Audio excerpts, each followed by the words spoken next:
Hi, everybody. Stefan Molyneux from Freedomain Radio. Saturday night, Mark II, Saturday night. That goes out to you, Patrick. So, hope you're having a great week. And thank you for the people who donated to help cover some bandwidth costs. It's massively appreciated. The guy who sent me the hash pipe, that's not the pipe that we needed. It's just more bandwidth. So fdrurl.com/donate if you would like to help out the show. It is massively appreciated. And remember, in years to come, if this show is as big as I think it's going to be, future scholars will hunt you down and massive golden bald statues will be erected in your honor, male or female, to say thank you for helping spread the greatest outburst of philosophy that the world has ever seen. So, Mike, who do we have up first? All right, up first is William. William wrote in and says, I live with the incredible amount of instinctual anger that I learned from my childhood. How do I decondition myself from this level of anger? Well, we can begin by describing it accurately. I don't think we learn anything from our childhood exactly, right? That's like saying I learned something from the library. It's more these specific books that we read in our childhood, right? Yes. Okay, so I guess the first question is, let's hear about the great spawning of William. What happened when you were a kid? Well, I don't have an incredible amount of memory from it. I think that's a mixture of 7 or 8 year drug addiction and also blocking out quite a bit of stuff. My father is a very work driven person. He's owner of a small business. I can tell he's a terrified human being at his core, and so his most interactions are defensive. He can completely communicate in sighs, like, and literally you get like 3 conversations worth of shit, and to go in the other direction. I just remember being scared all the time. I mean, my earliest memory, I grew up in a Christian household. We started in Catholicism. And my earliest memory is crying in bed at night, begging Jesus to come into my heart because I kept having dreams that my parents would be in heaven and I would be in hell, and they'd be walking around saying, like, where's Will? Right. And how old did you have any idea how old you were at that time?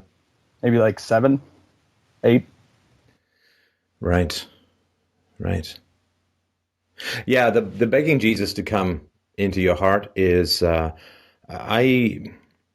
didn't experience that so much, and I don't want to make it about me, but I do understand that desperation to achieve a salvation that doesn't exist is really tortuous to children. What's wrong with me? Why isn't God talking to me? What have I done wrong? That is everyone? It's the emperor's new clothes. Everyone else says, "Oh, Jesus is in my heart." Absolutely, he's taken up residence. He's got a duplex. He's kind of a cat person. He's got 9 tabbies and 1 tuxedo cat.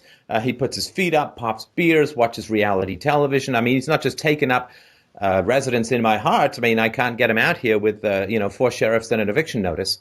So everyone else is talking about how much they've accepted Jesus, and Jesus has spoken to them and healed them of their ingrown toenails and extended their life and turned water into wine. And I mean, it's all complete bullshit or psychosis. But I do sympathize with a child who is told that this is a genuine and the most necessary human experience that does not happen.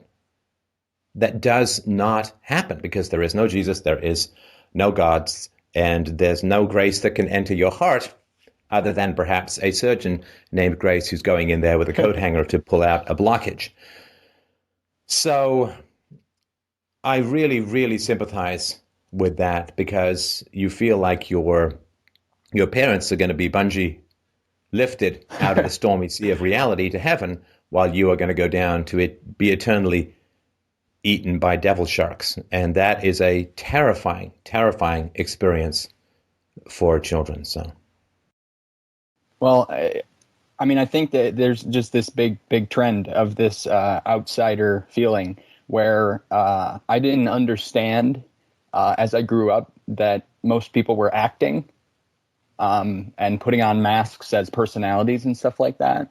I didn't Wait, what do you mean? like trying out different personalities, like saying, well, I'm going to be interested in this or I'm going to be interested in that, and that's who I am. Well, I felt like those, like I couldn't. Wait, no, sorry. I really want to follow what you're saying, but I feel like we just jumped a whole bunch of places there. Okay. I'm not. I sort of understand the words, and I think I understand the sentiment, but I'm not sure. Okay. Well, perfect example of just a symptom of it is when I was getting into high school. Like, it came from a very small, like we had like 40 people from my K through 8, and then I get into high school and I start interacting with these people. It went from 48 people to 4,000. And I really turned into this chameleon where I realized that people pleasing was the way you get attention. Where you figure out what they like and you put on that mask and then they like you. But previously in my social interactions, I didn't know how to do that. So I was often very alone. I couldn't really either relate or communicate with people. I didn't have a lot of friends that hung around. Okay, again, around. sorry. I feel like we're rushing. So I need you to sort of slow down. We have all the time in the world. Okay, I really, really try not to rush callers. Okay. Which is another reason why we don't do commercials. And I've spent an hour or sometimes 2 hours with callers, right? Yeah. So, I know you're trying to sort of compress an email. So yes, you're trying to JPEG this bitmap, right? Yes. So you can slow down. We can take it slow, because if we go fast, then I have to make assumptions or I have to stop you all the time. And I don't want to make assumptions and I don't want to stop you all the time. Okay.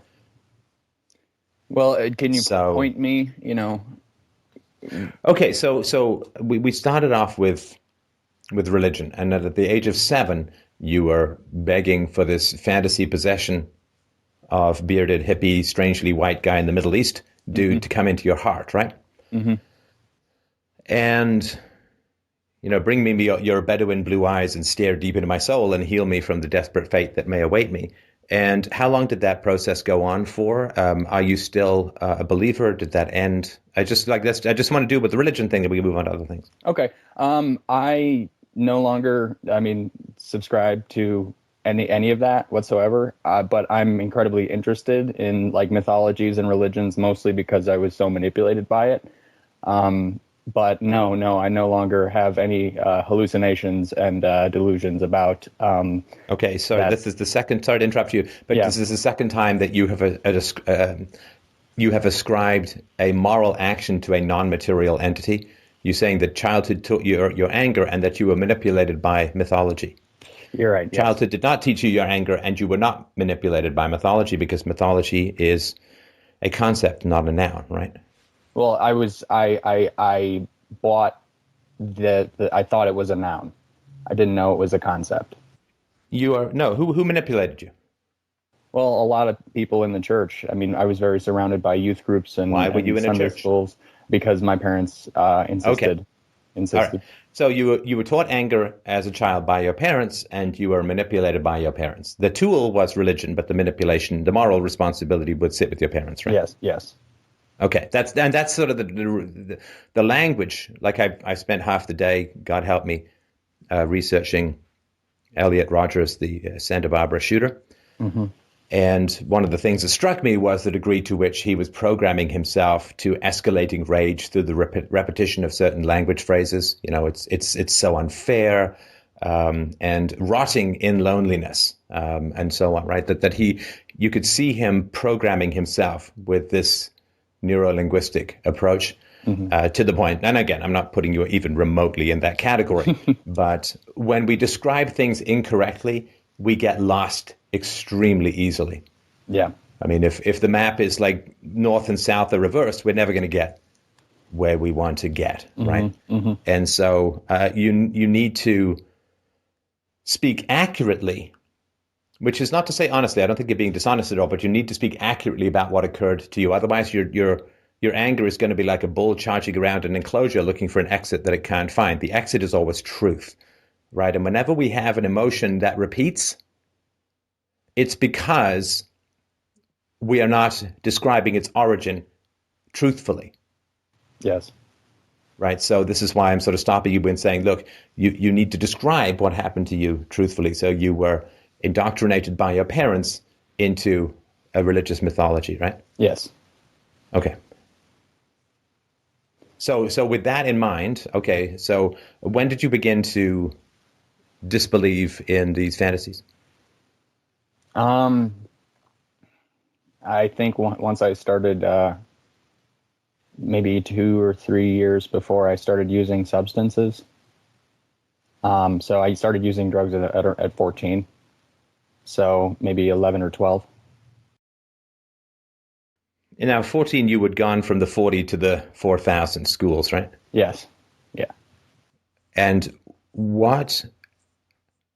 how did it happen that you ended up starting to use drugs? Well, I was very lonely. I wanted companionship, and I found some of the more accepting people were the outcasts of that school, and those people used substances. And when I started using substances, it gave me temporary relief from that fear. Which fear? Just inherent fear. I mean, I've lived my life completely afraid. Right. And the fear it had some origins in religion. That was more of an existential fear. Yes. Right. You can leave abusive people. You cannot leave an abusive deity because he's everywhere. Right. Yes. Yes. So now, when you say that the more accepting people were on drugs, would they have accepted you if you hadn't used drugs? To an extent they did, but I think because I wanted that deeper companionship or something to relate with them to. I wasn't really pressured. I voluntarily went in to it and seeked it out. I even remember like lying about using them previously so that they would be okay with me coming in and then using them, and then having to act like, oh, I've been here before, like I've done this before, when I'm just blown out of my mind and I have no idea how to deal with it. Right. And how did you pay for the drugs? It's always been a mystery to me. It's a creative process. A lot of times it would be my first substance was Adderall, and it was prescribed to a friend of mine, and we would go to his house, and he also had a back injury, and he would give me his Adderall and his tramadol, which is a painkiller, and we would do that. A lot of times it was free or just given, but the other times I would steal money from my parents. My parents are very well-to-do and often didn't notice. So You mean there'd be sort of cash lying around and you'd take it? yeah. How much would you take? Like $20 at most in the beginning, and then in the end, when I was really out of control, before I left my parents' home, I knew my mother's ATM pin, and if she hadn't reconciled her account, she would have never noticed hundreds of dollars leaving a couple times a week. A couple of times a week? Yeah. So like $1,000 a month? I mean, that didn't last very long, but I mean... No, but seriously. Yeah. That how didn't last fucking very rich long. are these Yeah. people? Well... They don't notice $1,000 a month? Well, I come from... My grandfather is one of the richest people I know, and he's one of the most terrifying people I know, and so I come from money. I come from kind of... Wow. To give you an idea, my grandfather is... No, it's okay. It's okay. I just... TFR. Totally fucking rich. Got it. Okay. So they're TFR. Because that's an astonishing thing. I mean, I'm like, hey, where's my $5? People, $1,000 a month. Yeah. Who cares? Who notices, right? Okay. Yeah. And you said a 7, so you said you started when you were 14, so you ended when you were 20, 21? Around there, I was able to actually get a handle on it. We'll make it so that I wasn't so inherently in agony, just through persistence and educating myself and self-awareness, so that Nowadays, it doesn't. I'm not seeking to completely destroy myself every day. Right. So, I mean, assume if you were doing $1,000 worth of, was it mostly prescription meds or was it other stuff too? it was. I mean, I can honestly say it was everything I could possibly get my hands on. After my parents kicked me out, I started selling drugs for 3 or 4 years. When did your parents kick you out? I was 17 or 18. Wow. And was it because of the drugs? Yeah. Right. Had they tried to get you into rehab or therapy before? I've been to 4 treatment centers before I was 18. Wow. One of them was 14 months long. Wow. Was it like a wildernessy kind of thing or was it more in-house? I've been to a wilderness one, and that was 42 days, and then that didn't work. And then I got sent to a 60-day one, and then I thought I was going home, and I was directly transferred to one in southern Arizona, which is in the middle of the desert, and I would stay there for 14 months. And you didn't know that was going to happen, of course. No. Wow. All right. So, what happened other than religion in your childhood that was scary? My dad has a lot of anger problems. He wasn't physical, like the physicality was like a real minority in the way his anger expressed itself, but mostly it was just rage, verbal. Can you give me some examples? You're a pig. I know you're smarter than this.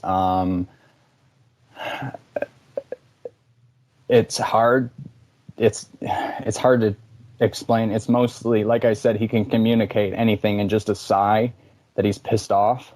And I was very vulnerable and sensitive when I was young, so I would internalize that right away and get afraid because I would try to stay away from him because it would turn into an argument over things I found silly. Do you think that you were unusually sensitive when you were younger? Yes. Why? Why do you think that it was unusually sensitive? Because I couldn't dissociate myself at all from the things around me. Like when my dad was compared mad. to who? Who were you comparing yourself to? I'm not disagreeing with you. Yeah. I just really want to understand your thinking. Who were you comparing yourself to when you felt oversensitive? Like my peers, like they would have like screwed up family situations, and they were able to kind of dissociate themselves from it and act normal, but I couldn't really do that. Okay, and would you say that the dysfunctional families that your friends experienced, were they on a similar level to yours? Some were worse. I come from a very affluent area, and that seems to be the trend of Right. familial dysfunction. Right. Okay.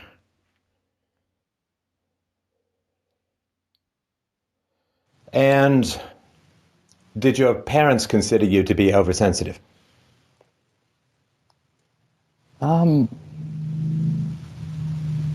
They thought I was intelligent, but I don't think they understood or really knew that I internalized everything that came around me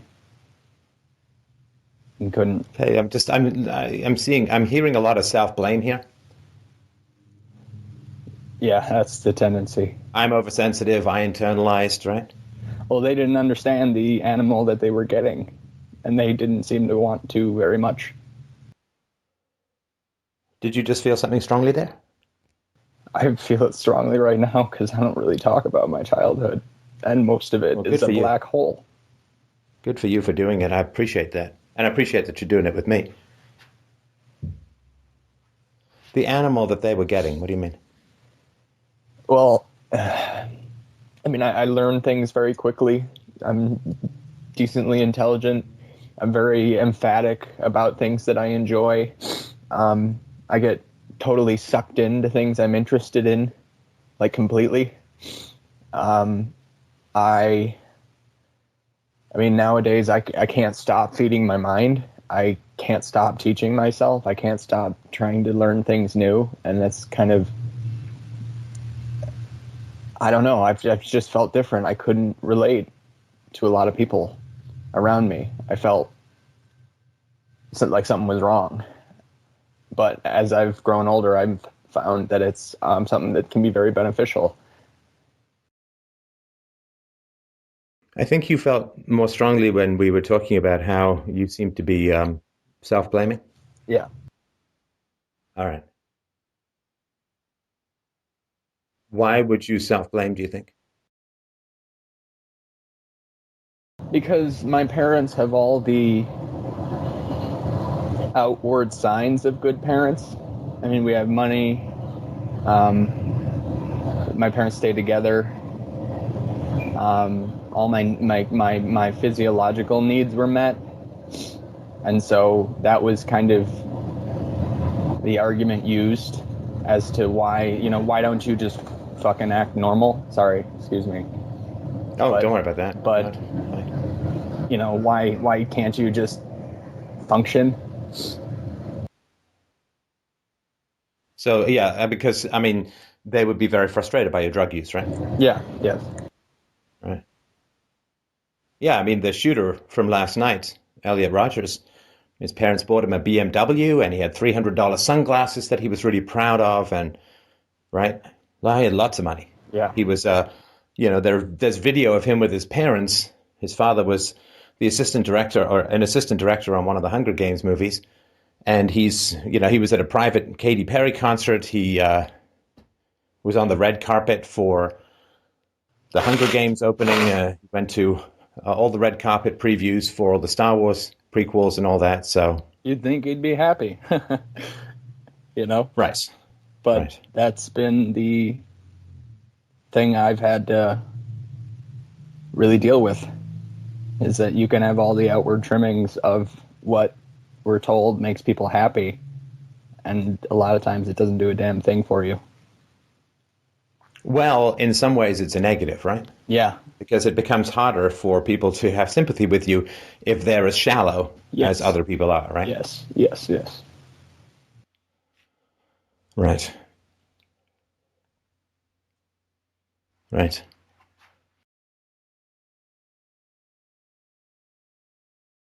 So you talking about your father calling you a pig and things like that, right? Yeah. Which is a kind of animal. Yeah. Was there anything else that you remember from either of your parents with regards to anger when you were a kid? I just remember that when my dad got started being angry, it was very difficult for him to stop. I mean, there was spanking in my family, but most of it Oh my God, man alive. psychological. Trying to get you to connect with the responsibility with your parents is like trying to push two opposite pole magnets together. It is. There was spanking in my household. Yeah. Who spanked you? My father spanked me. Your father hit you as a child. Yeah. There was spanking in my household is like there was some ghost in your household that we called Spanky, right? I learn a vocabulary to dissociate myself from. Oh, I get it. And you're trying to do that with me too, unconsciously, right? You don't want you both do and don't want me to connect these chords, right? Yeah. Right. Right. And how often were you hit?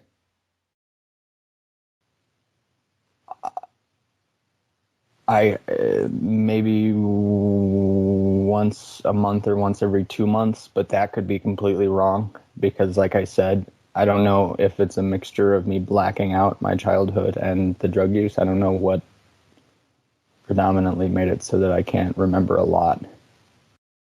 Well, your fear didn't come from nowhere, right? Yeah.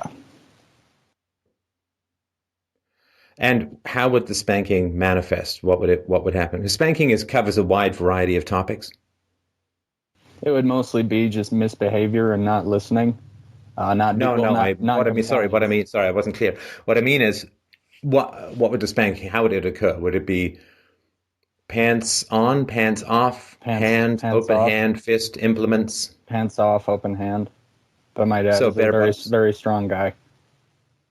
right? So bare buttocks, Yeah, red marks, welts. not that I remember, but I'm sure. Right. I've never, I've never understood how a parent can be slapping their child's bare ass hard and not look at themselves and say, "What the hell am I doing?" Like, what a completely weird thing to be doing.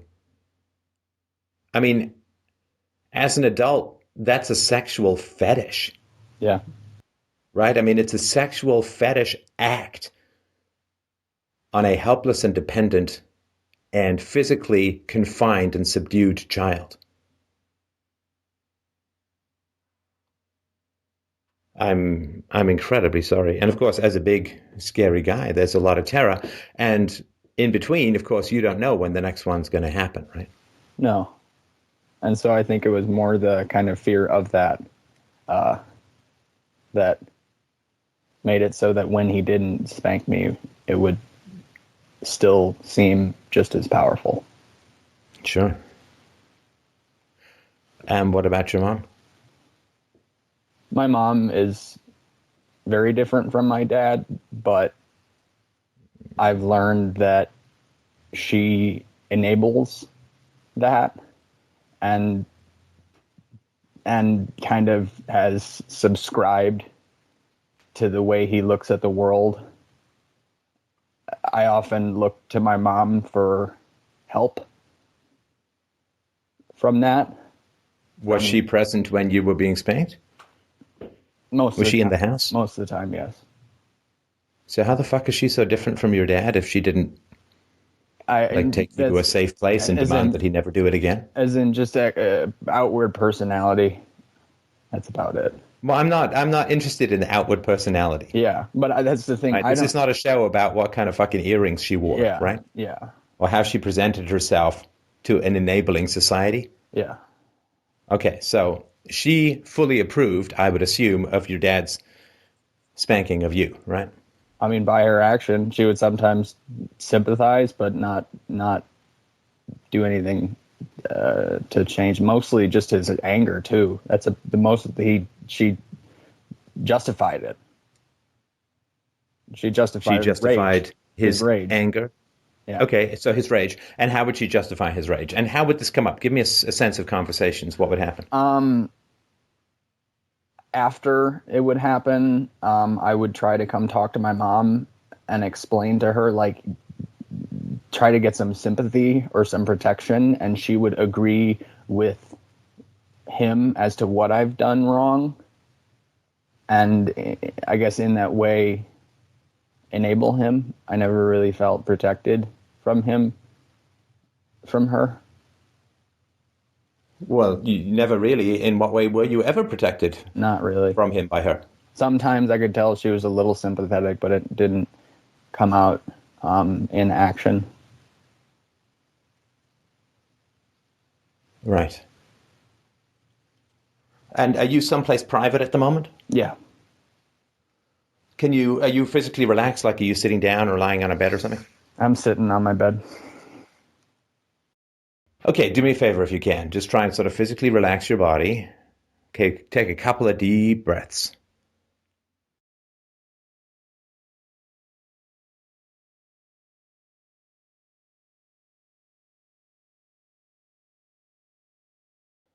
Now, imagine that you are walking through a mall, mid-afternoon. Maybe it's one of those funny malls where birds fly around or something and they have those weird trees in the middle. You don't know if they're plastic or not. The usual innocuous mall sounds are playing. A couple of bored shopkeepers standing in the front of the store, because I guess that's the closest they can get to getting some air in a mall. And you round the corner And in the food court, you see a father holding down a child over his lap, ripping the pants off, and slamming his open palm down on the child's tender butt cheeks. And what would your reaction be? I would be infuriated. Go on. I would get in his face. I would not be able to help myself. I wouldn't be able to walk away. What do you mean when you say you would get in his face? I would start calling him out as the coward that he is. Go on. He says, mind your own fucking business. My business is to make sure you're huge. You're huge compared to him. What do you think you're doing? He wasn't listening to me. He wasn't listening to me. I don't care. He's a fucking child. And you're supposed to be a grown man. Yeah, and he's my child. And I'll deal with him how I see fit. He's not your goddamn child, so move on, buddy. I'm not going to do that.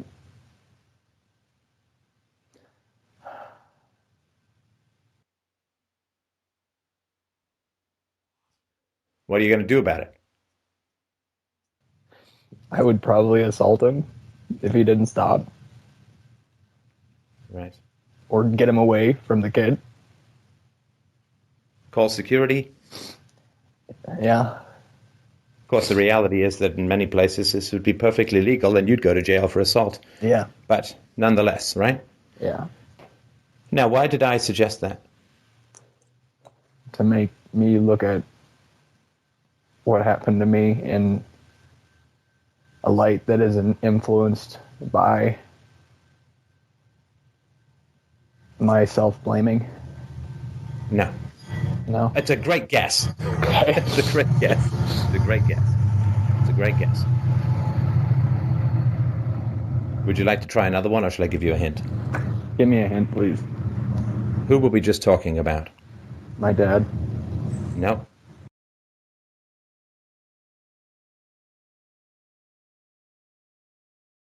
I've missed the boat.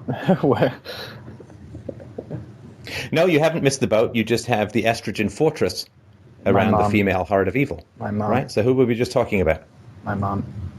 Right. So who was I trying to get you to inhabit right there? My mom.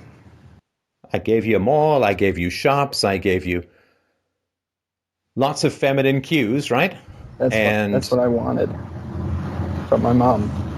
Of course, you wanted your mom to say, if you hit those fucking children again, I'm going to divorce you and take half of everything you've gotten and give it to a well-hung Spanish gardener named Raul. I tried that so much with my mom to say, why are you married? Why are you married to this person? Why do you allow your kids to be around someone who's so angry all the time? Right. And why do you think she did it? I think she felt some sort of like he's the kind of rock in her life, like the constant, and is. Oh my God! I mean, I'm not excusing at all whatsoever. Yes, you are excusing. But I'm saying rock. That not in a good way, but in a way that says I don't know what is in my mom's childhood to think that it's beneficial to be around someone like that. Oh, of course. We're talking about moral responsibility for your mom, and you have to start talking about her childhood. You're right, yeah. Didn't talk about your dad's childhood, did you? I know tons about my dad's. I know. I got it. Okay, you've done drugs, right? Yeah. Let me give you a baseline. Do ba do do do do do ba do do do do. Money. It's a gas, right? Yeah. He's rich. Yeah.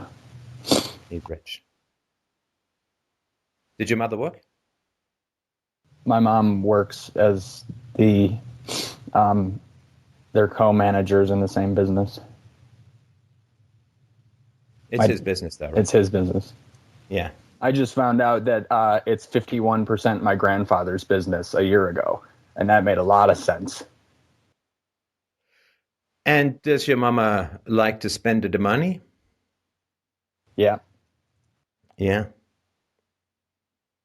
I mean, she doesn't even notice when a fucking $1,000 is missing from her bank account, right? Yeah. Yeah, so your mom is like, hey, fill my wallet, fine, hit the kids. Right? If your wallet is big enough, if your resources are enough, you absolutely can hit my offspring.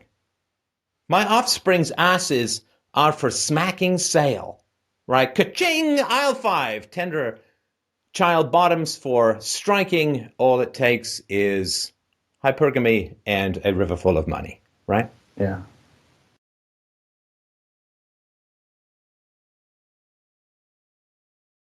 It's so difficult for me nowadays because I feel like the way I describe it is that I have the defense attorneys of my parents in my head. Sure, of course you do. And, we all do. And I don't want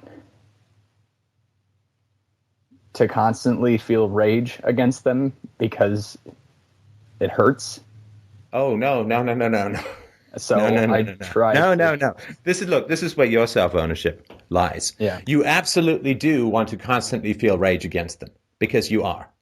I'm not saying it's conscious. I'm not saying it's willed, but you have to accept that nothing in you happens for no reason whatsoever, right? There's no internal state that is absolutely against everything that you want. Otherwise, it wouldn't occur, right? Yeah. So you absolutely do want to feel rage against them because that's what substitutes for a connection. Yeah. That is really the only connection. That's what substitutes for the bond. It's the rage. Yeah. You're bound together, not by love, not by shared history, not by respect, by ethics, by virtue, by courage, by admiration, by love. You're bound together by the fiery neck, noose, cord, circle jerk of hatred, right? Yeah.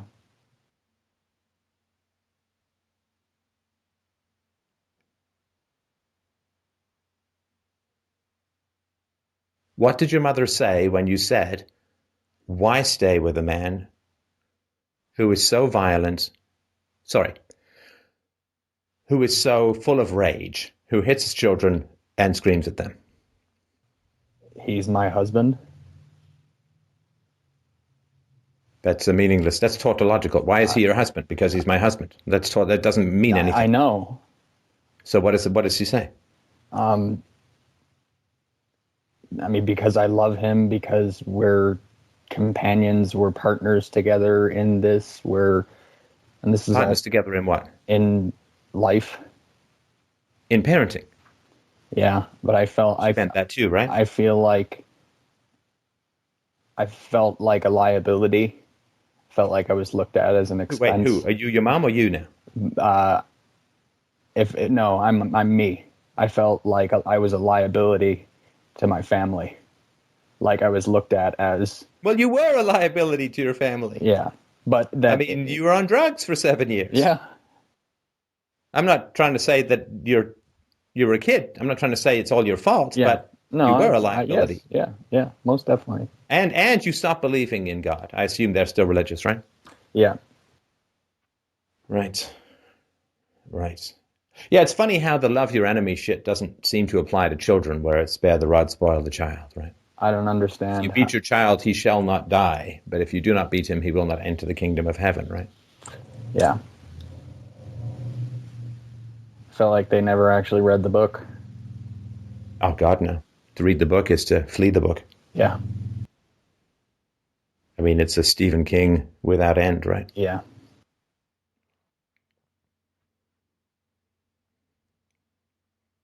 What is your rage for?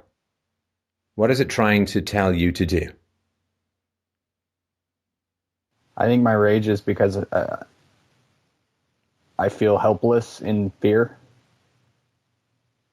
And so I want to take control again. feel helpless towards. Okay, I mean, let's not. Hang on. Rage is such a primal emotion. We're not talking about bemused resignation or wistful melancholy and shit like that. We're talking about rage, right? The four-letter base of the brain, reptile fight or flight shit, right? Yeah. So let's not make it overly complicated. Okay. Any emotion that you share with a cornered rat is not a haiku, right? Yeah. So what is rage for? Self-protection. See? It's not that hard, right? Yeah. And so what is your rage for? What is it telling you? What does it want to tell you to do? To get away. Do you want to be your rage? I'll talk to your rage. It doesn't come out when I want it to. Oh, no. Trust me. Your rage wants to talk to me.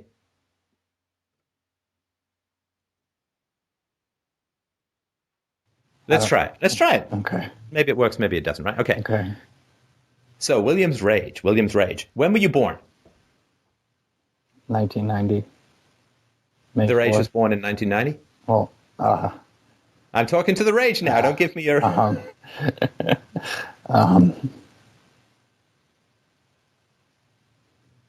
7 or 8 years old. What was your hospital? What was your birthing day? I mean, babies aren't born with rage.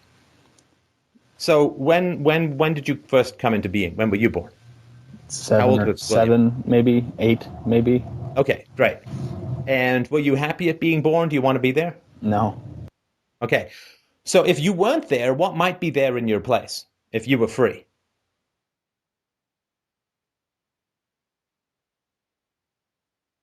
Safety. What are you costing? I mean, look, I respect what you're doing, and I hugely respect that you're there to protect William, but what is it costing him to have you there in perpetuity? Because you want to be free, too. You want to release all this emotional energy and not just be this caged, bald, scalded tiger at all times. You want to be free to be spontaneous and expressive and creative and all this kind of stuff. So tell William what he's not getting because of you, because he's not accepting you. Peace. Go on. Contentment. Happiness. Connection with other people. Love. Companionship. Yeah, keep going. Intimacy. Yeah. Communication. Yeah. Go on. Freedom. Just ability to choose. Go on. I don't know. Oh, William's rage. You're holding out on him. Oh, my goodness. You're holding out on the poor fella. Safety. I can tell you what he doesn't get because of you. Maybe you've forgotten, too. Can I tell you? Yeah. Oh, William's rage. What William doesn't get because you're there is memory. Yeah. Right? Aren't you there to redact the history, to black out the memory? Yeah. So what doesn't he remember that you're there to distract him from? What do you remember that William doesn't? Pain. Go on. Fear. Sadness. Confusion. Lack of safety. No, rage, come on. You're getting there. You can be honest with me. I'm the guy who's going to really listen to you and help you. So, William's rage. Rage. What are you keeping from William? What does he not remember? Abuse. Yeah. Attack. Assault. Assault. Physical agony. Helplessness. The feeling of being swallowed alive by the bestial emotions of a primitive father. Yeah. Like being swallowed whole by a shark and dissolved in its innards. Oh, that's what it feels like. I'm gone. Never getting out. Never getting out from inside the lived psychosis of a dangerous caregiver, right? Yeah. So what are the memories that provoked you and justly provoked you. I fully accept that.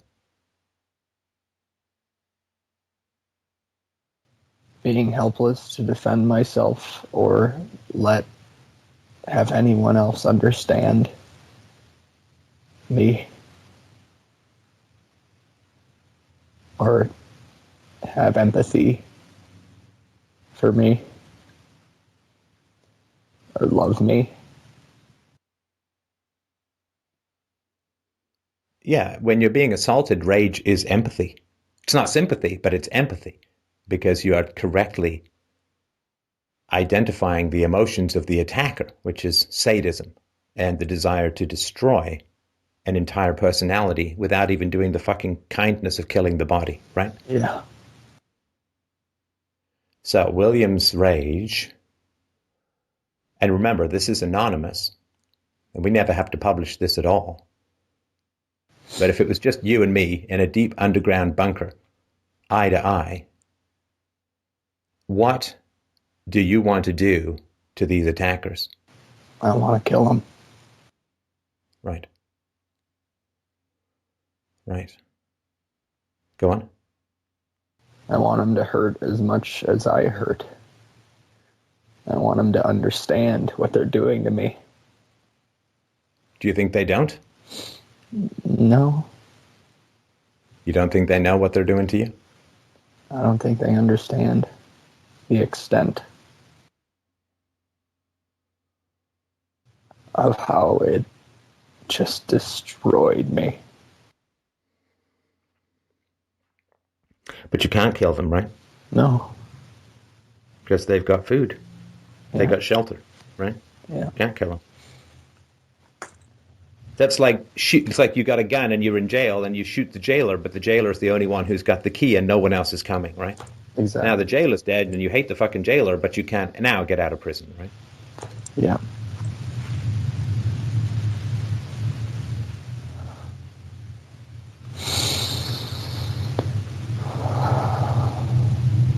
So, William's rage. What is William not listening to? Or rather, what do William's inner parents not want to listen to? What essential information do you have for our good friend and your protectee, William? What do you have to say to him that he's not listening, that you can't be free of your cage? That it was okay to feel that way. That it wasn't my fault. Go on. That it wasn't me. It wasn't something wrong with me that made that happen. And that I deserved empathy and compassion and an attempt to understand and care and just someone to just hold me and protect me.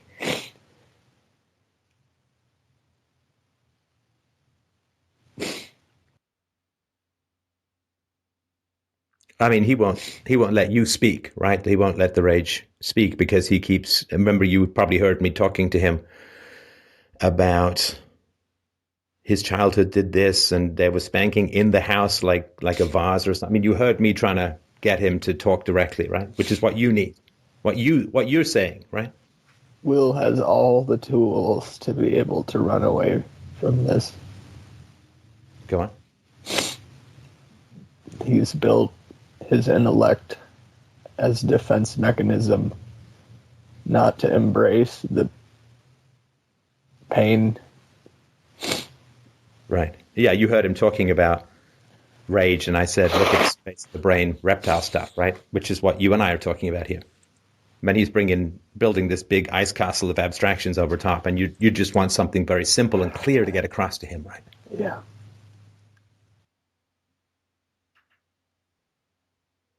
What frees you from where you are?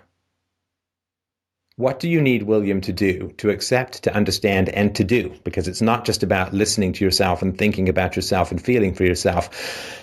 Feelings must result in action to be extinguished or to be integrated. I mean, you put your hand in fire, the pain is supposed to make you take your fucking hand out of the fire, right? Yeah. And if you just leave it in there saying, well, I accept the pain, it's like, well, it just gets worse, right? It doesn't end until you take your hand out of the fire or die, right? Yeah.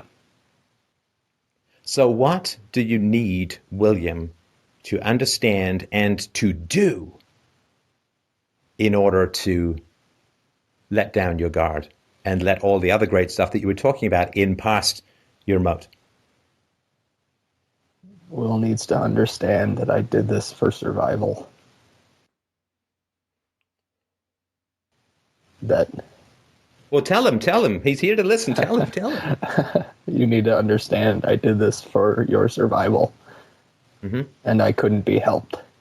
And there was no other direction that could have been chosen. And that I suspended free will. The pun. I love your conscience is so great with playing on words. You suspended free will. Go on. Yeah. I suspended free will so that we could survive. And that I am a tool to keep you alive, but I am not the root of your reality. And I don't define you. And I don't make you a bad person or a sick person or an unlovable person. I kept you alive and know that I'm a tool. But I'm not the person, I'm not you, Will. And I need you. Because Will called up for an exorcism, right? You know that, right? Because he views you like as an enemy. He called me up saying, how do I get rid of my hatred? Yeah. Like he wanted some sort of exorcism, like he views you as a devil or an enemy, right? Which is completely, I mean, how unfucking grateful can you be? You, William Thwaites, keep this son of a bitch alive. And then you're his enemy. Yeah. I mean, you weren't the one spanking him. You weren't the one screaming at him. You weren't the one giving him fake, syrupy, feminine bullshit sympathy while holding him up to be spanked for money. You kept him alive. And he comes to me and says, how do I get rid of this thing? It's a problem. Yeah, it's a fucking problem. Like a suit of armor is a problem in medieval combat. Yeah. Anyway, I just want to say, I understand where he's coming from. You're inconvenient because you are the memory, the true memory of his history. So you're inconvenient to him now. Yeah. But you really weren't very inconvenient to him in the past, were you? No. So maybe a little fucking gratitude might not be the end of the world. Like, hey, thanks for not getting me killed, right? Yeah. Like you understand, I'm in your corner, right? I want him to listen to you because he's not getting rid of you without listening to you, right? Yeah. What else do you have to say? That Will, I know that you're a good person, and I know you don't want to hurt people, and I know that you care so much that you use me to try not to care. But you have to be able to accept that and not use me as a tool to run away. Oh, so he says, I'm full of anger, therefore I can't be connected to people, I can't be intimate, I can't be open, vulnerable. Yeah. Wow. And of course, it is connection that will cool your jets, right? Yeah. If he's around people who actually really care and love and are connected to him and would never hurt him, then you're not as necessary, right? Yeah. You can let down your guard, once the tiger's in the cage, you can put your feet up, right? Yeah. So he's actually keeping you around people who continually provoke you. And then he's saying, well, Rage, you're the problem, right? Yeah. Right. Which is like me jumping into hungry shark tanks over and over again and then saying that my fear is somehow a problem. No, the fear is saying don't get into the fucking shark tank, right? Yeah. Who provokes you in William's life? Who are the people who provoke you the most and reactivate you and don't let you rest? There's not many anymore. Oh, but there's enough, right? Yeah. I actually just on Wednesday broke up with my girlfriend of 2 years. I really. Wait, is this Will or Will's rage? This is, well, Will just broke up. Okay. Yeah. And why? Why did you break up? Because I couldn't reciprocate the love. Okay, I need to go back to talking to Will's rage because I was getting much better answers from Will's rage. Will's rage, you still there? Yeah. Okay, good. So Will's rage, why did Will break up with the girlfriend? Because Will is cold. Go on. Because Will doesn't know how to be vulnerable and allow people in that care, and he's very conditional with love. And this is Will's rage? Yes. All right, I think we need to add someone else to the mix because it seems like bullshit to me, and I think Will's rage might be a little off. That's fine. All right, hang on. Do we have a Will's vulnerability somewhere in there? Yeah. Okay, so Will's vulnerability, what was wrong with Will's girlfriend?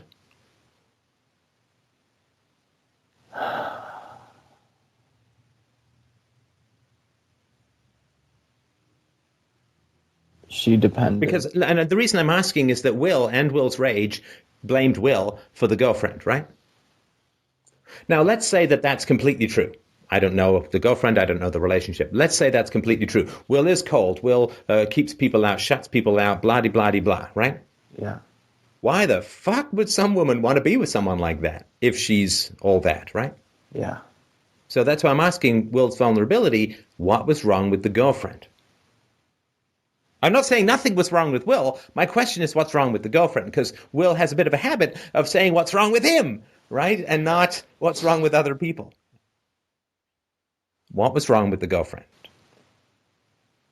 She depended upon Will and me, his vulnerability, for her happiness and whether or not she was okay.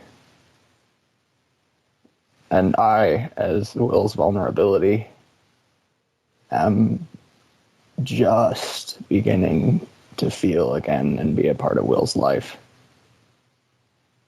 So she was needy? Yeah. Codependent? Yeah. Right. So manipulative? Yeah.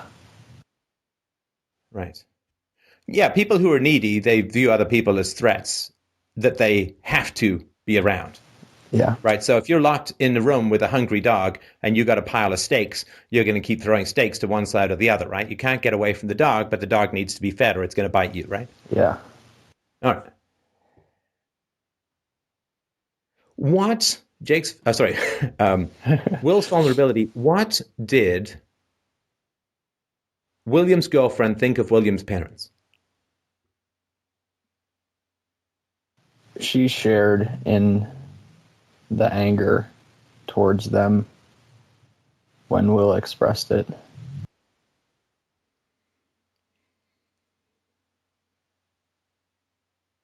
And then what?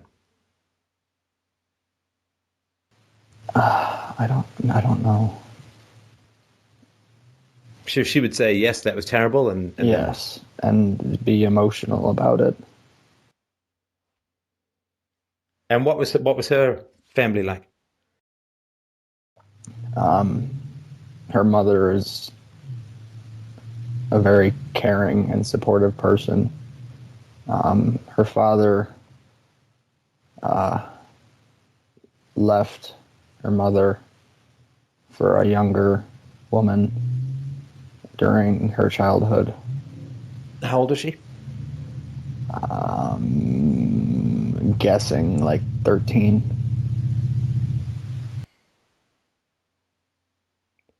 So again, the mom's great, but the dad is a problem. Yeah. Oh my God. Oh my God.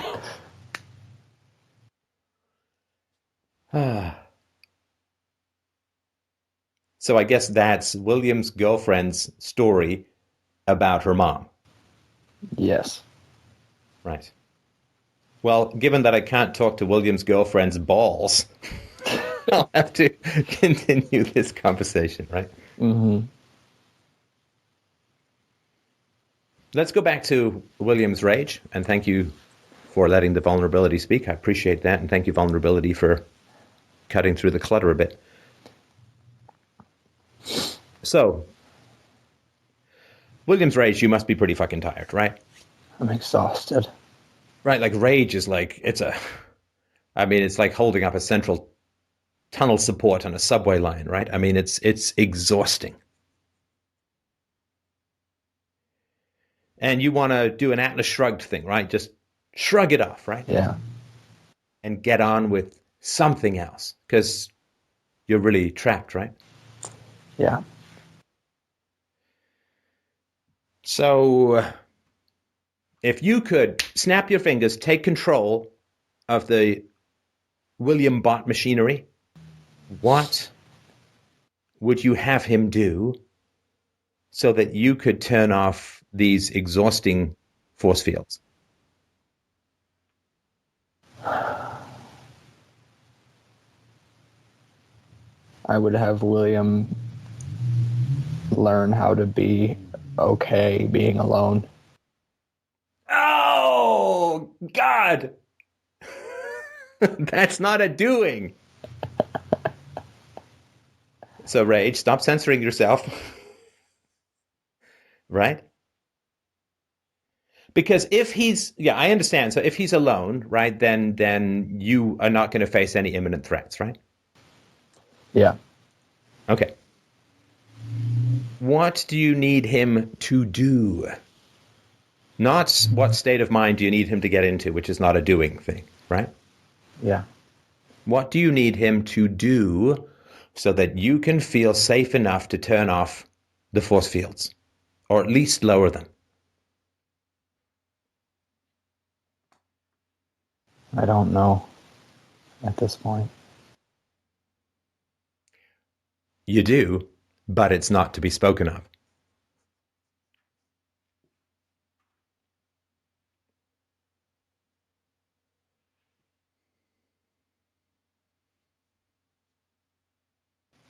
So, William's rage, who has caused you the most harm? Why are you trapped where you are? Because I work for my parents. I don't live with them, but I work for them. And that's why it can't be spoken of, right? Yeah. Right. So you get that just like your mother let you be hit for money, you are placing yourself in the presence of abusers for money. Yeah. I hope it's a lot. It's not. Well,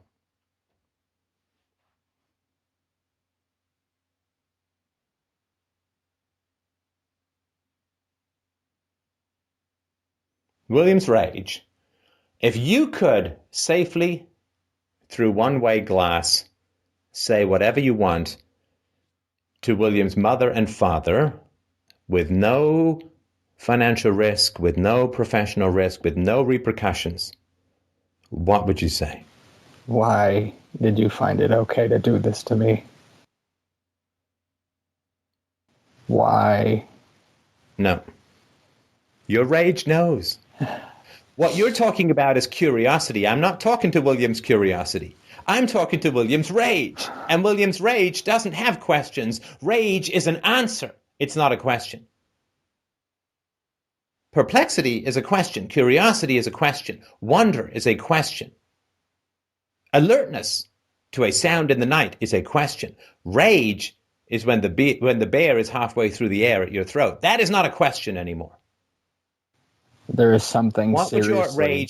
your rage say, William's rage? What do you want to say to the parents that's not a question?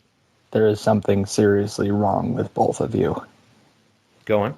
You are completely emotionally detached. Your values and what you find important are meaningless.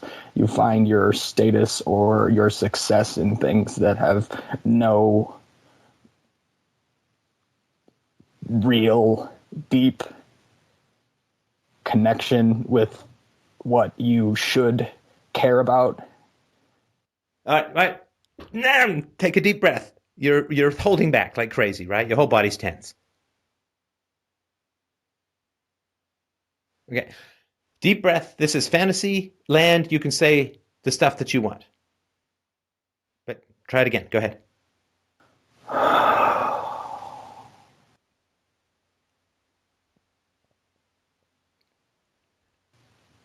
I don't know. All right. So, Rage, you were probably birthed when William was being hit. Now, imagine you had the fantasy force fields to stop the hitting, to turn around, and to drill language so deep into the father's brain that he would hesitate to do it ever again. What would you say in that moment when he was 7 and being hit? You are fucking dead inside. Go on.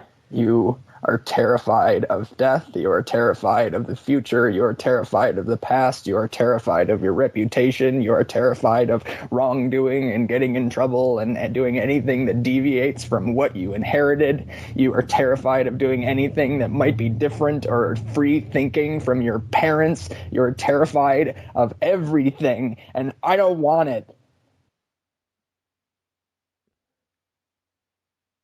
Right. Do you see where the fear comes from? Yeah. It's your father's. Yeah. Violence is terror. I remember after one of the really, really long fights, my dad standing there with tears in his eyes saying, "Will, you don't understand. There's not enough time. There's not enough time. And it's just going to end." And I never forgot that. Life is just going to end? Yeah. I never forgot that. But that's very non-Christian, right? No, it's completely non-Christian. I mean, he's supposed to live forever, right? The problem is when you compare your life to eternity, it really does seem pretty fucking short, right? Yeah. All right, so great fucking work. Now, William's rage. William's mom is standing in the room while William is being hit and screaming and crying and choking on his own spit, snot running out of his nose, trying to wriggle away from this giant beast of a man who's slamming him with a stone hand on his bare buttocks, almost hitting his nuts. The mom is standing in the room. What do you want to say to her? Why the fuck are you not protecting me? Why did you let me be around someone who's like this so often? Why do you call our relationship love when it doesn't reflect in the actions that you have? Why do you not have any compassion for the pain that I'm going through, or even try to understand why I'm hurting, or why I'm acting in a different way, or why I don't understand, or why I can't do what you want me to do? Why the hell are you not trying to stop this? Because I don't know any other way to be, and I'm being punished for it. That was extraordinary bullshit. Very eloquent bullshit, William. Good job. I'm good at it. Why was that bullshit? Because it was a question. Why, Mama? Why? That's helplessness. Your rage does not want you to be helpless. Rage is action, right? Yeah. So, let's try that again. Once more, with balls. William's rage. Mom is in the room. William is getting the shit beaten out of his bare and tender ass. You are a coward. You will take pain that is being inflicted upon you and your entire family and your children that you're supposed to love, and you will accept it for your comfort and security. You'll accept fucking up your kids, both of them, for comfort and security, and you are a coward. And you chose this, and it's not anybody else's fault. There's no excuse for it. There's no excuse to let your kids get treated like shit constantly, and there's no excuse to enable this war zone that your home turns into, and there's no excuse to just divert every wrong action your children do to just, well, you know, it's your fault. You did it. I didn't teach you. There's no excuse. And you should have, the second you saw this rage, you should have ran. You should have gotten the fuck away from him. You should have seen the terror in his heart, and you should have looked at the material and the future prospects as inconsequential. Because that's honest. And that's not delusion and lying to yourself and filling bullshit where love and compassion and empathy should be. You are a coward. And you failed both your children. And she might have liked it. Right? She might have found the grim, sadistic satisfaction. I don't know. I don't know her. I'm just saying it's a possibility. Because even you're a coward, it doesn't give women the moral possibility of sadism, which women certainly have. I don't know. I'm just saying it's possible. Yeah.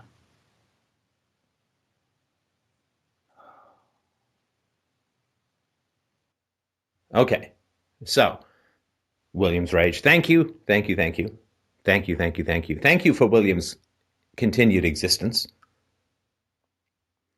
Thank you for reminding him of the moral horror without having him act on the rage, which is a sort of Mendez's moment.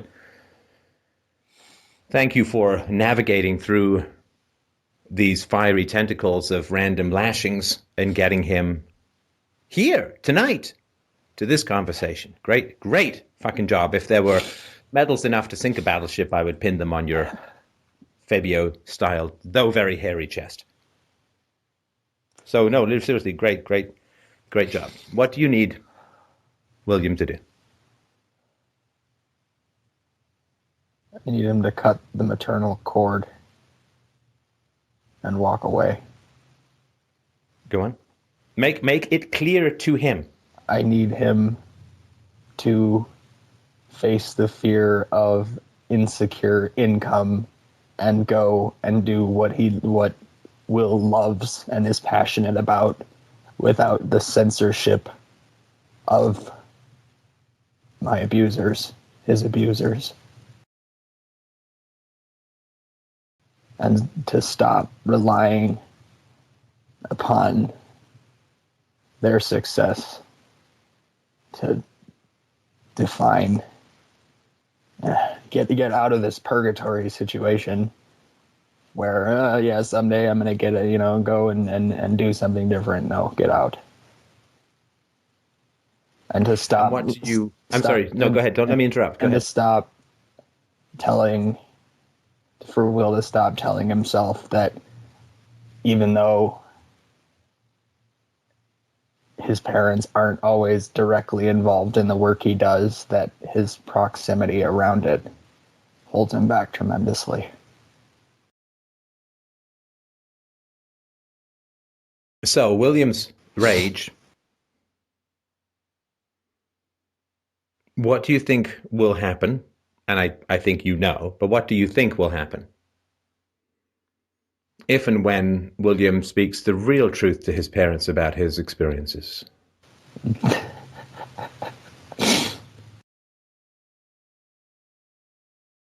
The apocalypse. Go on. They will defend tooth and nail their position, and it will turn into. So they'll fuck him again, basically. Yeah. He'll be crazy. He'll be unstable. Yes. He'll be needy. They'll bring up the drugs. They'll do anything to shit on his The best opening one. egg of truth. The best one is, what are you on? Right. Right. now. Do we need to get you checked? Please pee into this cup. Right. Yes.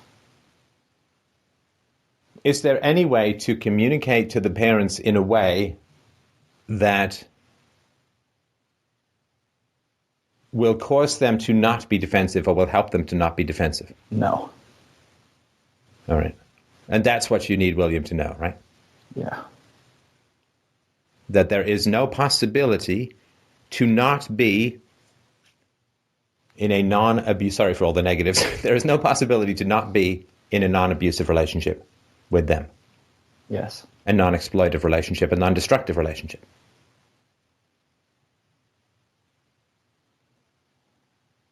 I need William to know that even though he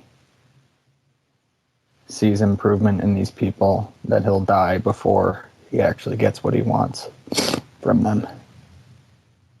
Well, what's interesting is that they're older than he is, but you said he will die. Yeah. Yeah. You mean spiritually, right? Yeah. Right. Right.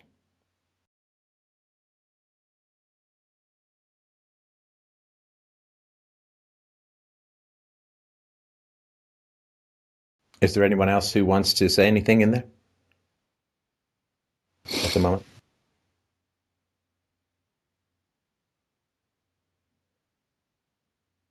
But it's okay to be afraid. I don't know who's saying no. it. It's essential to be afraid. Yeah. That I'm not It's essential wrong. to do something about being afraid. Yes.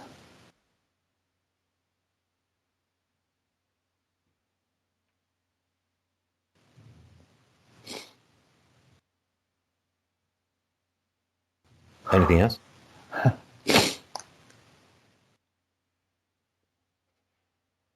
That you have a lot of promise. And you have a lot of things you love. And that you can live a life of passion and adventure. But you have to do these things to allow that to happen.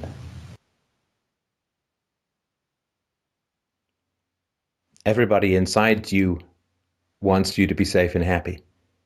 Yeah. But you won't get there if you don't listen, right? Yeah. Every part of you wants you to be safe and happy. The self-critical parts are saying get away from the outer critics because they stimulate the inner critics. The fearful parts are saying get away from those who cause you fear because they provoke anxiety.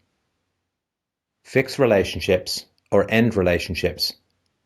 That's always what I've always said. And I, strongly urge people, if you feel there's any possibility of fixing the relationship, go for it. But don't go for it to the point where you end up destroying yourself. But every single part of you wants you to be happy, loved, healthy, and free of pain and fear. Every part of your body wants you to not be in pain. Yeah. And the pain is there so that you're not in pain, but you have to move your hand out of the fire for the pain to stop recurring. All recurring emotions are because the provoking stimuli has not been dealt with. I know that's a shitty way of putting it, and I wish there was a more poetic way to put it. But all repetitive emotions, arise out of the repetition of stimuli. Right? If you bring your sunburn into the sun, it's going to hurt even more. Yeah. Because of the repetition of the initial damage. And so you want to be free of your fear, but your parents want you to be free of your fear without them having to change. In other words, they want you to blame yourself for your fear so that they don't have to confront anything that they did, right? Yeah. They want the cake and eat it too. They want me to be so strong that Yeah, regardless that's what of abuse what is. they do, that I just be okay. Yeah, abuse is fundamentally, I want to treat you like shit, and I want you to stick around. I want to have my cake, and I want to vomit my emotional traumas and dissociations and self-abuse and terrors and harm you as a child, and that I want you to stick around and respect me when you grow up. That's wanting to have your cake and eat it too. And the degree to which we enable that, we enable abuse. The degree to which we hold abusers free from the consequences of their abuse is the degree to which we guarantee abuse continues in the world, right? Yeah. Libertarians hate subsidies except to abusers. Right? But the biggest bailout is the false forgiveness of the harmed child. That's the biggest bailout on the planet. That's the only reason all the other bailouts actually exist, right? Yeah. Banks are mommy and daddy, taxpayers are children, right? Yeah. Government is the superego. And the taxpayers, the children must be sacrificed to bail out the mistakes of the banks. And Yes. people don't fundamentally get how immoral it is because it happens in families all the time. All the time. Well, we might have made mistakes, but we were doing the best we could with the knowledge that we had. Right? Hey, if that's your fucking values, then why hit me for a kid when I was a kid? Surely as a kid, I had much more reason to pull out the I was doing the best I could, but the knowledge I had at the fucking time card. Yeah. I was 6. Yeah. Don't I get that card when I'm 6? How the fuck can you people get it when you're 40 or 50? It's bullshit. And I'm going to tell people what to do. Only once have I ever told someone what to do. But I will tell you that I will not subsidize unapologetic abuse. I will not subsidize unapologetic abuse. That is the fundamental root of all controversy, such as there is left about me. I will not subsidize unapologetic abuse. And that is such a shocking break with tradition, with the cycle of violence. Abusers abuse children because they never imagine that children have choice as adults about who they see. Yeah. Children have less choice even than women throughout history. Throughout history, women, it was considered acceptable to leave a man for cases of abuse and infidelity. Before no-fault divorce came in, those were the two very common: abuse and infidelity.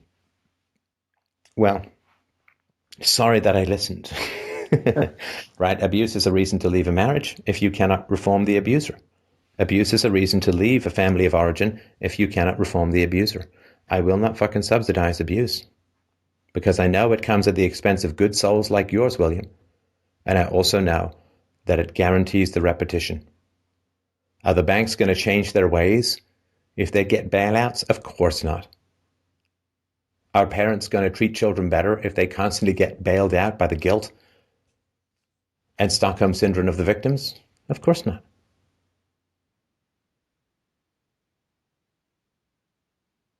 So if you think that there's any chance to talk to your parents about things and get things moving towards Repairville, I think it's a great thing to do. If you mull it over and you accept the information that you have in your heart of hearts, and maybe you feel like there's no possibility, I would accept that too. It's not your job to fix your relationship with your parents. It's not your job to fix your relationship with your parents. I view child abuse as analogous, not equivalent, analogous to rape. And we never expect the rape victim to heal the rapist, do we? No. We never say, well, he did rape you, young lady, but he was struggling with a lot of stress at the time, and he had a bad childhood. So, and he was doing the best he could with the knowledge he had at the time. Maybe he'd had a few drinks. So, dear young lady rape victim, it's very important that he become your boyfriend. Anyone who said that to a rape victim would be considered an inhuman monster. But we expect children who suffered years of abuse at the hands of parents to just suck it up and go over for Mother's Day and stay and stay and stay and stay and stay and stay and stay and stay. And then if a woman was raped at the age of 15, is she supposed to bring her 15-year-old daughter over to the house of the rapist and leave them alone? No. Of course not. And yet, people who grow up with unapologetic parental abusers are supposed to expose the grandchildren to those abusers.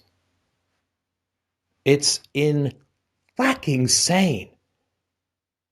For anyone who truly wants to put a fucking stake through the heart of this endless vampire of the cycle of violence.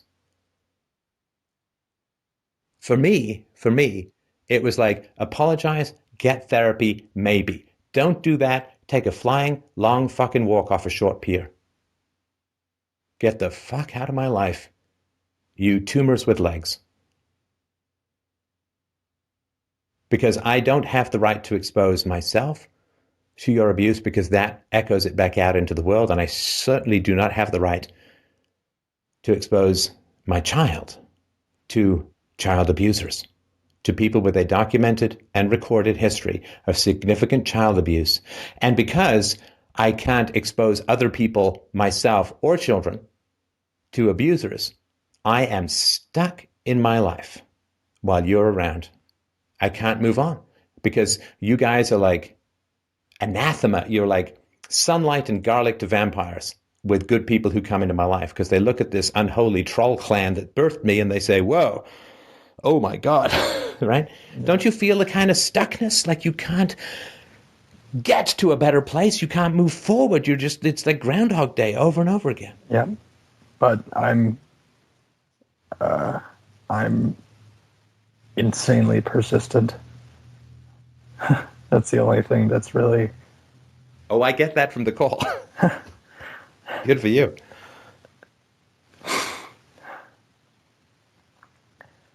And to me, if people want to say, well, victims of child abuse should just stay with their parents no matter what, I think that's a fine argument. And the moments that those people strenuously advocate for banning all divorce, including drug addiction, rape, violence, neglect, hitting your wife.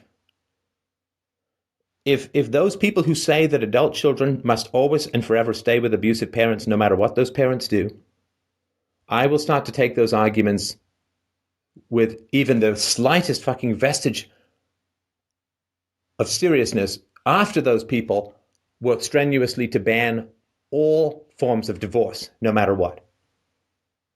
That women have to stay with abusive husbands and husbands have to stay with abusive wives, no matter what. Then they have a necessary but not sufficient case to make for adult children staying with abusive parents. Because married people choose each other. We didn't choose our parents. Ooh, bad lottery ticket, Steph. Sorry. You get a psychotic, paranoid, institutionalized German nutbag lady who'll beat the crap out of you, have a parade of men through the house, and then go insane when you're 12. Sorry. Bad luck. Stay with her forever. Well, if there was a marriage lottery and you were assigned and forced to marry people, well,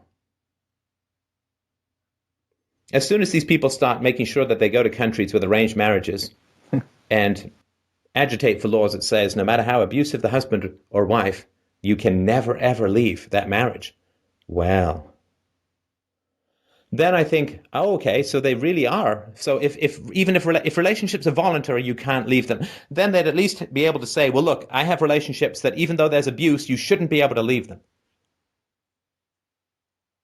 Also, they'd have to advocate that the renouncing of citizenship would be illegal in all countries. But people don't do that, right? Because it's only children who have these insane standards of having to stick with abusers, right? All it does is tell us how guilty people are about how they've treated their children. I am perfectly content with saying to adult children, you don't have to see your family of origin. If you love them, fantastic. I think that's wonderful. How great could that be? If they're unrepentant child abusers, yeah, you don't have to see them. And I'm perfectly comfortable making that stance because I treat my daughter extremely well. And I have no fears whatsoever that she won't want to see me when she gets older. I mean, who would be the people most hysterical about granting the right of divorce? It's the abusive husbands. All those who are against the voluntary family are family tyrants. Of course they are. There are people in the post office, there are people in government agencies who are really competent and will do really well if those agencies or the education system as a whole is privatized. Do you think John Taylor Gatto would have a big problem, or John Gray would have a big problem getting students if they privatized the educational system? Of course not. Those people would do enormously well. It's the shitty teachers, the abusive teachers, the boring teachers, the child-hating teachers, the sadistic teachers. They are terrified of the introduction of voluntarism to a coercive system. And no healthy, good parent would ever be against the introduction of voluntarism to the adult family structure. If some woman comes up to my wife and says, you know, you can divorce your husband at any time, she'd be like, yeah, so? I love him. We're with each other until death do us part, for better or for worse, in sickness and in health. I take that vow as seriously as I take my commitment to truth and honesty as best as I can.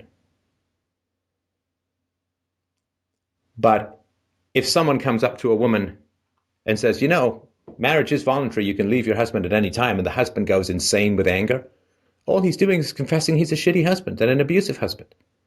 The people who rail against voluntarism in the family are abusers, plain and simple. The people who rail against privatizing whatever government agency is on the block are shitty workers, abusive workers, lazy workers, shit for brains workers. Anyway, this is also obvious. It doesn't even need repeating, but I really do want to thank you, William, for the honesty and work that you put into this call. You are an extremely nimble and adept explorer of the South. That is an incredible strength. Thank you. I didn't expect this to go this way. Wow. How are you feeling? I'm drained, but I'm good. You definitely helped me open up some mysteries to me about this. It's huge. It's Good. huge because I felt so helpless because I didn't know, and that appreciation of my rage is huge. To know that it helped me, it's huge. Mike, did you want to add anything? Yeah, I also want to compliment you, William, on, your emotional availability throughout this call and the ability to switch in and out of role plays like that. That's absolutely fantastic. Thank you for being so generous and opening up your heart and soul on the show. And I want you guys to use this. You have to. You have to. Please. So. Keep us posted, will you? Of course. And if anybody has a great job for William, let us know. Please do. Please do. Yeah, absolutely. Absolutely. Well, great job. Great job Thank you, again. William. And thanks again. Thank you. Thank you very much, guys. All right. All right, Mark is up next. And Mark wrote in. Mark, follow that. Mark wrote in, and his first question, he's got a couple. He wants to know, would human history have been more humane if there had been no religion? What would happen if we removed religion from the world today? Do you think it would be a better place? Well, could I ask you real quick about the previous talk? Yes. Why the Senator Palpatine approach? Oh, the embrace your hatred kind of thing? Yes, what is that necessary? I'm just curious. I don't know what the word necessary means in this situation. Is that the only way to approach these type of childhood issues? What would you do? I'm asking you. Well, no. Listen, if you have an issue with what happened, you must feel that there's an alternative, No, right? I'm actually curious because I went through the same thing and hate did solve my problem, but I kind of regret using hate in a way. I mean, I think it worked, but I'm curious if it's necessary. Like, I try to think it's not necessary. I don't know what you mean by necessary, though. Necessary Necessary for what? to overcome all these childhood issues. I didn't say that hatred would have him overcome all his childhood issues, did I? No, but letting it out, and then the problem I have with it is that, okay, so he's gonna, I don't know how to explain it.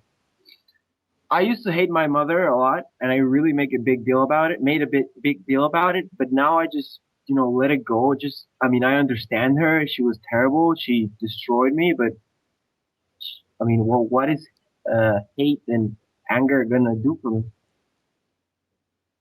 How did she destroy you? Well, childhood. The same story that everybody. No. Look, Oh my don't tell me I God. know when I just asked you a question, right? Oh wow. How do I get to Bracebridge? Well, It's like, no, Well, I I don't. That's why actually I'm asking. wanted to be brief with this question so I could ask you the other stuff. No. This is Oh not a my brief God. question. All right. And I don't mind. We'll spend time on this. That's totally fine with me. All So right. how did your mother destroy you?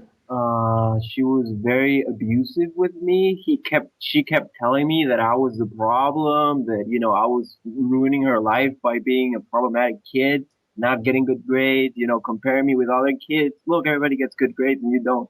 Like, that sort of, oh, wait, what else?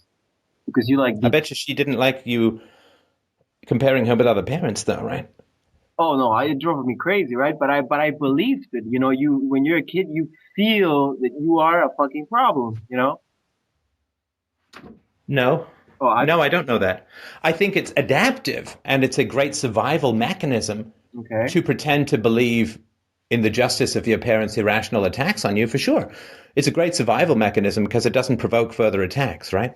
okay. Like dogs, when the bigger dog Well, gets the that little didn't work dog though. on the ground, the little dog goes limp, right? What's that? Can you repeat that? When the big dog gets the little dog on the ground, the little dog goes limp, so it doesn't get its throat torn out. It complies because it's smaller and it's beaten. And children comply with their parents' insanity or abuse if it's occurring because they're smaller and dependent, not because they agree with it. It's just that's the best survival strategy for Oh getting yeah, through the yeah. situation. Of course, I didn't choose to agree with it. It just seemed logical at that point. I didn't have any. I mean, when you're 6, 7, you don't really have a broad perspective on what's Yes, happening. well, I'll tell you this. I adapted to my mother's abuse, Hmm. but I didn't agree with it. Okay, well, I I did. didn't think that she was like a just and good person. Well, I did believe it for a couple of years. So All right. And that just means that it may have been more extreme or intrusive, or it may have been more dangerous, or there may have been more people around who supported your mother. not really. I just thought, well, she's the adult. I'm a friggin' problem, and that makes you really sad. Okay, but what did she do rather than what did she say? Was there spanking? Ah, see, spanking is very, not really, but a lot of hair pulling and a lot of, anger, like filled with anger complaints, like, why did you do that? What, but really angry, like we get scared angry. But there wasn't much besides the constant every freaking day. You're the worst child. I hate you, and you're the reason why I'm unhappy. Oh my God, are you kidding me? She said she hated you. You're the worst child, and you were the reason that Yeah, she was unhappy. yeah, I was the problem, and I believe that, which is messed up. I'm so sorry. Well, look, every day, that's Yeah, that's a yeah, it lot, was. and of course that threatens the bond, right? That threatens the bond, Oh which is no. like I can just drop you off at a street corner and say "fuck you, kid," because you're this close from being abandoned, right? Oh well, she did it a bunch of times just to make me feel. Okay, don't Yeah. laugh at this. Whoa, okay. This is not a fucking cute story, and I'm sorry to be abrupt with you, but you're inviting me to find this funny. Well, the thing is, I've gone through this so many times that it doesn't affect me in that Please, way. please don't sell me this. Okay, so what is it? Defense? I'm so integrated. I'm invulnerable stuff. I mean, this is No, just not valid. I'm not saying I'm invulnerable. I'm just saying like I don't. I don't know why I don't see such. I mean, it's messed up if the kid tells me that that happened to him, but I just try not to. I don't know. I guess I just stopped feeling sad about what happened to me. Okay, well, what does that mean? Did you go through a lot of therapy? No, I didn't talk to her for like 5 years after I moved out, and then I realized, why am I even doing this? Like she can't do anything to me. Why am I angry at her, avoiding her? So I just stopped, caring. I'm not gonna go, oh mom, how are you? I love you, right? But I'm not gonna avoid her and tell her you were a monster. But I think when you don't talk to her, you weren't avoiding her, right? I was, because the thing is, she was very, I don't know if you would call it bipolar. I don't think it qualifies, but she would, get really angry at me. And then the same day at night, she would cry and apologize. Oh my God, I'm so sorry. I'm never doing this again. And then next day, same thing right off the bat. Yeah, I mean, you can say bipolar. I just say asshole. Yeah, well, Like bipolar. Look, I'm not a doctor. I'm not a psychiatrist or any of that kind of stuff. But this is just an asshole or a bitch, frankly. Like if you feel bad about something, stop fucking doing it. yeah. But don't be this, like, because this is what abusers do, right? As the guy beats up his wife and then brings her flowers. I'm so sorry. You can see this in A Streetcar Named Desire. After Stanley Kowalski is abusive, he cries, "I love you, Stella." Right? I mean, it's bipolar is just something that's invented to Yeah. so that You. assholes sound medical, right? Okay. In my opinion, in my Well, I mean, opinion, if you I do could be it wrong. Maybe every day, there's some big giant breakthrough just around the corner that makes me completely wrong. But this is where I stand well, she did at the it moment. every day. And So how are you avoiding your mom? Like, I don't talk to my mom. I don't avoid her. I'm because not like we're not walking down the same street and I dive into the sewer or something. I mean, I'm not avoiding her. the thing is, I moved to the U.S. and she stayed in South America, Peru. So she would try to call me to apologize, and I was like, no, no way, you're not gonna apologize again. I don't need to hear that shit, right? Yeah, she already apologized hundreds of times and it didn't change anything, right? Yeah. So I just avoided every contact because it didn't make sense to me. I had nothing else to hear. Okay, so what changed? I just realized that it was I was putting effort into avoiding her when I shouldn't even give her that effort of avoiding her. And What? she wasn't worth my. Okay, hang on. No, come on. I was really. So you're back in contact with her now, right? I mean, yeah, she can call me anytime and we can talk. But Okay, but this idea that you're putting effort into continuing to avoid her, let's say, to take an extreme example, just for the point, right? So let's say there's some guy in Milwaukee who says, Steph, if you ever come back to Milwaukee, I'm going to break your kneecaps, right? okay, I don't really want to go to Milwaukee. There's a whole other planet out there to explore, right? okay. Am I spending a lot of energy not going to Milwaukee?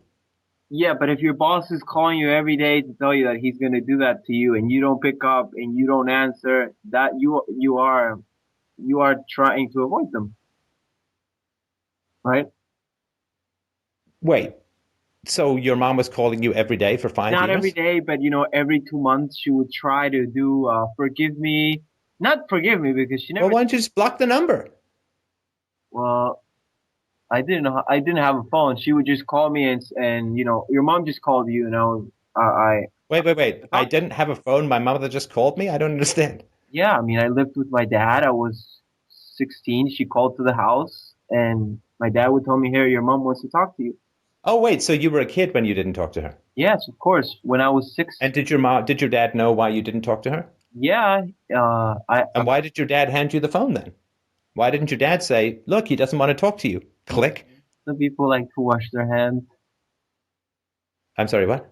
Some people prefer to wash their hands and just let other people deal with the situation, I guess. Well, no, not when the person in question is a child who's been abused, Oh, that's my dad. right? I mean, that's not what we do, right? If some kid gets yanked into a windowless van, we don't say, well, the kid can probably chew through the ropes and get out, right? Yeah, well, that is the case. What is the case? Like my dad always, let me handle the situation because he didn't want to get involved. No, your dad wanted you to handle the situation because he didn't know how to handle your mom. Yeah, Right. So uh, he as an adult couldn't handle your mom, which is, I guess, why they split up. But he as an adult couldn't handle your mom. But you as a 16-year-old are somehow supposed to be able to do it. Right. yeah. I mean, I know it doesn't make any sense, but that's what happened. Oh, no, it makes perfect sense for a fucking coward. Yeah, it does. Here, you go deal with your mom. You're 16. You should be able to handle it. Yeah. Well, that happened even when I was younger. So All right. Well, it doesn't sound like you particularly want to explore this, which is fine. But you had another question? yeah. All right.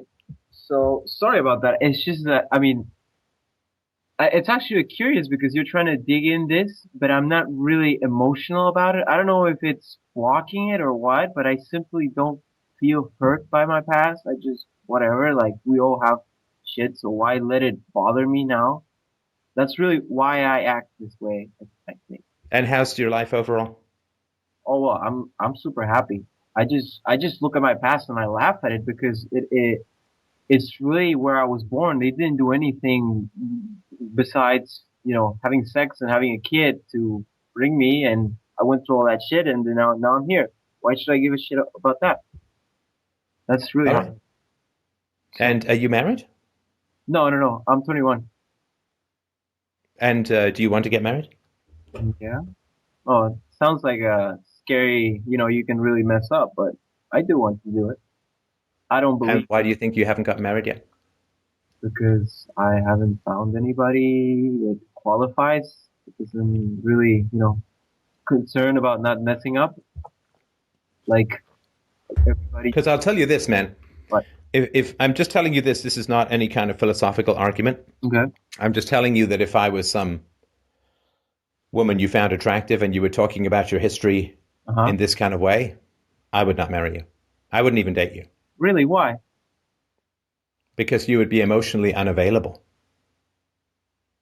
I don't. I don't. I haven't had that issue actually. So, You are laughing about your mother saying she wished you were dead every day. but I've cried for years. Don't tell me that your emotions are available to either yourself or another human being. They're not available. That is some traumatic shit. And you can say, well, I just decided to not feel it and to will it away and to wish it away.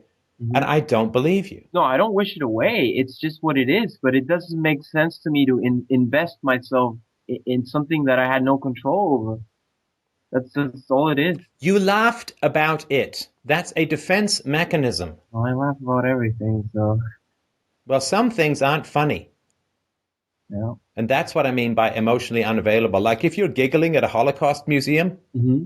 and you say, well, I find everything funny, I'd say that's fucked up. Well, that's And your childhood was kind of like a little Holocaust there, brother. Oh yeah. Oh yeah.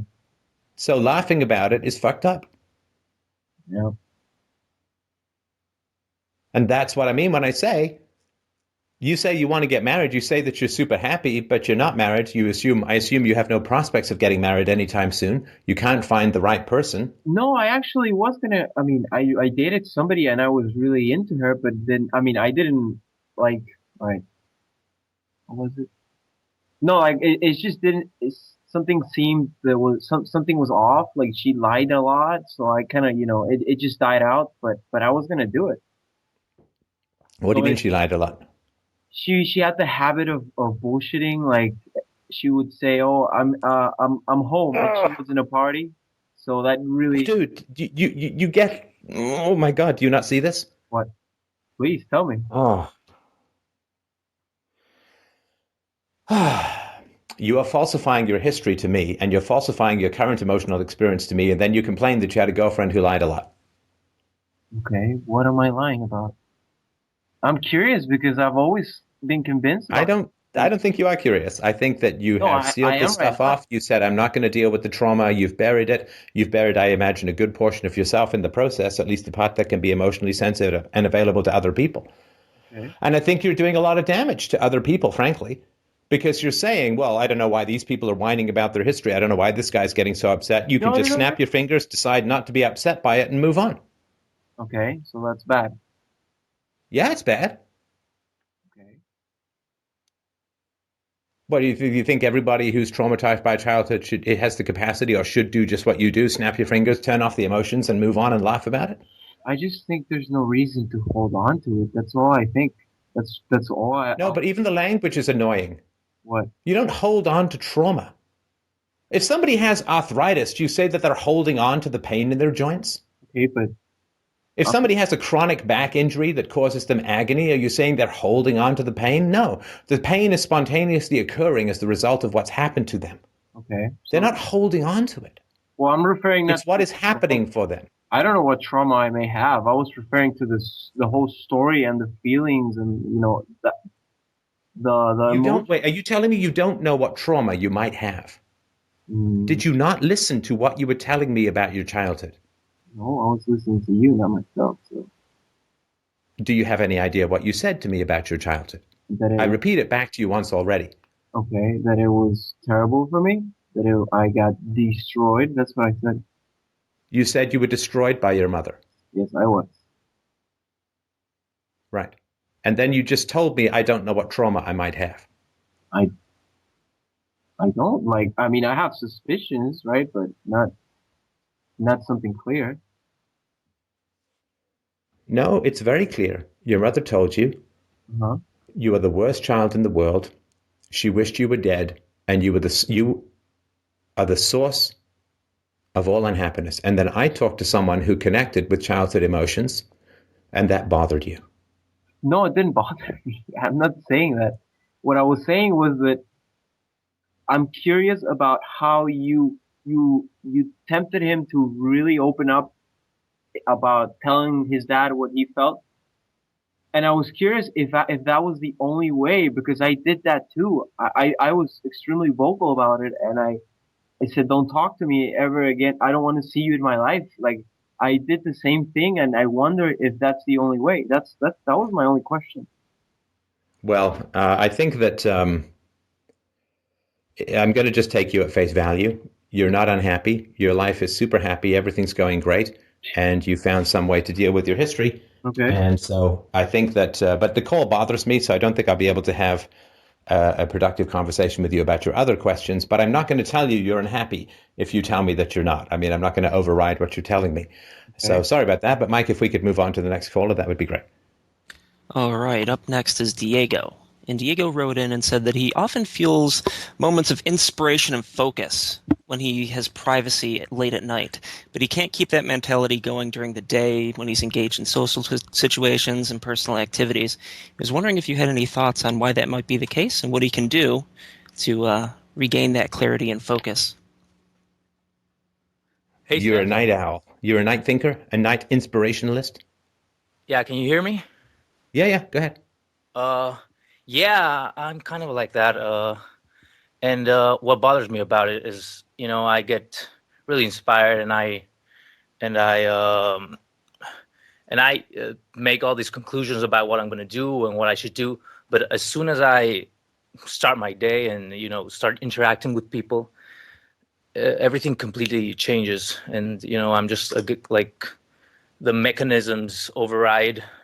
Uh, and yeah, it's really interfering with my advancement personally. Right, right. And what happens if you share your inspirations with the people around you in your waking hours? I can't. I feel like people uh, maybe feel they're too big, or they will try to put me down. I'm kind of afraid of doing it. I don't. I'm not. I don't feel. I feel too vulnerable, I think. Um, yeah, I feel like people will maybe laugh at them or maybe not take me seriously, and I've kind of developed an attitude of not trying to care what people think and trying to No, no, objectively. no, no. That's not possible. Yeah, it's not, but I'm trying. I mean, No, no, don't try. Don't try. Don't try. Don't try. okay. don't try to not care what other people think. We're social animals. You're not a cat, right? Yeah, you I agree you with you. care I what agree people with you. think. We I can't agree. help that, and we shouldn't try. But I've had You people in know, the past not believe in me, so you know. well, I didn't say care what everyone thinks, but saying that Okay. the goal is to care what nobody thinks or not care what anyone thinks is not realistic, right? I mean, because if you say I don't care what people think of me, then you're closing yourself off to love, Of right? course, no. I think I expressed myself wrong. I mean, I care what you think. That's why I'm making this call. So I'm trying to find Okay, people. good. I mean, I just wanted to be clear for everyone. I just had this conversation with someone the other day, but it is important. We are incredibly vulnerable to what the people around us think. Yeah. And that is both a strength and a weakness. It is a strength if we're surrounded by good people. It is a weakness if we're surrounded by bad people. But I think, and the reason I'm hammering this point, and I get that you said that's not what you meant, but I just for the other listeners, Yeah. please God, do not think that you can make yourself invulnerable to other people's opinions, because that will not give you the emotional sensitivity to make sure you're surrounded by good people. Because anytime you're bothered by what some asshole says around you, you'll blame yourself and not assign the responsibility to the asshole, right? It's like saying, well, I could be around people who either give me massages or punch me in the face. Either one is fine with me. I don't care. It's like, I don't think that's a very healthy perspective, right? We are, repeat after me, we are always going to be vulnerable to what people think of us. I'm incredibly vulnerable to what my daughter thinks of me, to what Mike thinks of me, to what my wife thinks of me, to what my other friends think of me. I am incredibly vulnerable to that. If Mike says, Steph, you did something wrong, I'm like, ooh, really? Okay, right? If my daughter's upset with me, it means a lot to me. If my wife is upset with me, it means a huge amount to me. So this sort of Howard Roark indifference to the general opinions of others is not how our social brain works. But anyway, but sorry, go ahead. Yeah, I guess you get to a good point that my I think my problem better said is I get I care about what people that I don't respect think of me. So people that I uh, don't think are good people, sometimes I care what everyone thinks about me. So I don't want that. I want to be able to distance myself from people who opinions wouldn't matter. You know? Okay, so you said that there are people in your life that you don't respect, Yeah, definitely. such as who? I mean, I respect selectively. I've kind of developed like I have friends for different things in a way. So I respect them in some way, but I I agree with you. We're social Oh. people. Ooga. Huh? Ooga. That's the foghorn, right? Which is you said something very simple. I asked you, I reflected it back to you, and now you're hyper complicating it, right?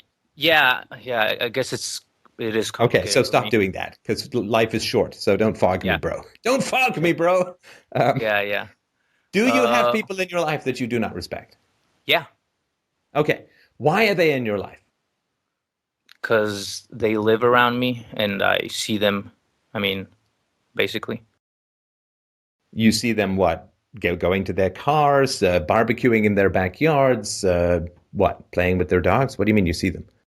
I guess I mean it's a combination of all of these, but some of them are in my group of friends, um, family.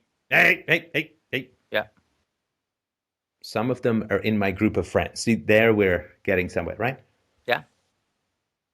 Why are people you do not respect in what you call your group of friends? Actually, like 1 year ago, I kind of left that group in a very in one of my inspirations at night. You know, kind of that stuff. Um, but then after a while, I've kind of uh, decided that it's. I mean, kind of if I just take everyone out of my life, I'm gonna be alone. So kind of adapting, knowing what their virtues are, what's wrong with them, and just Okay, wait. yeah. You are one slippery mofo. I'm just telling you that. Yeah. Can I tell you why? Yeah. There are people in my life I don't respect. Where are they? Oh, just around. Oh, really? In the neighborhood? No, they're in my circle of friends. Oh, so you have people in your circle of friends who you don't respect. Why? Well, if I get rid of everyone I don't respect, I will be completely alone, right? So they're not in your circle of friends. They are your circle of friends. Right? Yeah, they are. Yeah. Okay. So all of your circle of friends are composed of people you do not respect. I mean, do not respect. I think it's too strong of a statement. Isn't it? That's your statement, not mine. Yeah, of course, but it's not black. I would like to white. disagree with my former self of 35 seconds ago and say that he was exaggerating the case. No. I have now stepped up with some additional fog to cover the enemy. Yeah, I guess. I mean, I try not to look at it black and white, more of like gray, and make judgments with everyone. You did describe it as black and white. You Yeah. said, I don't respect these people. Yeah. Sorry, I have trouble expressing this sometimes. What is your question?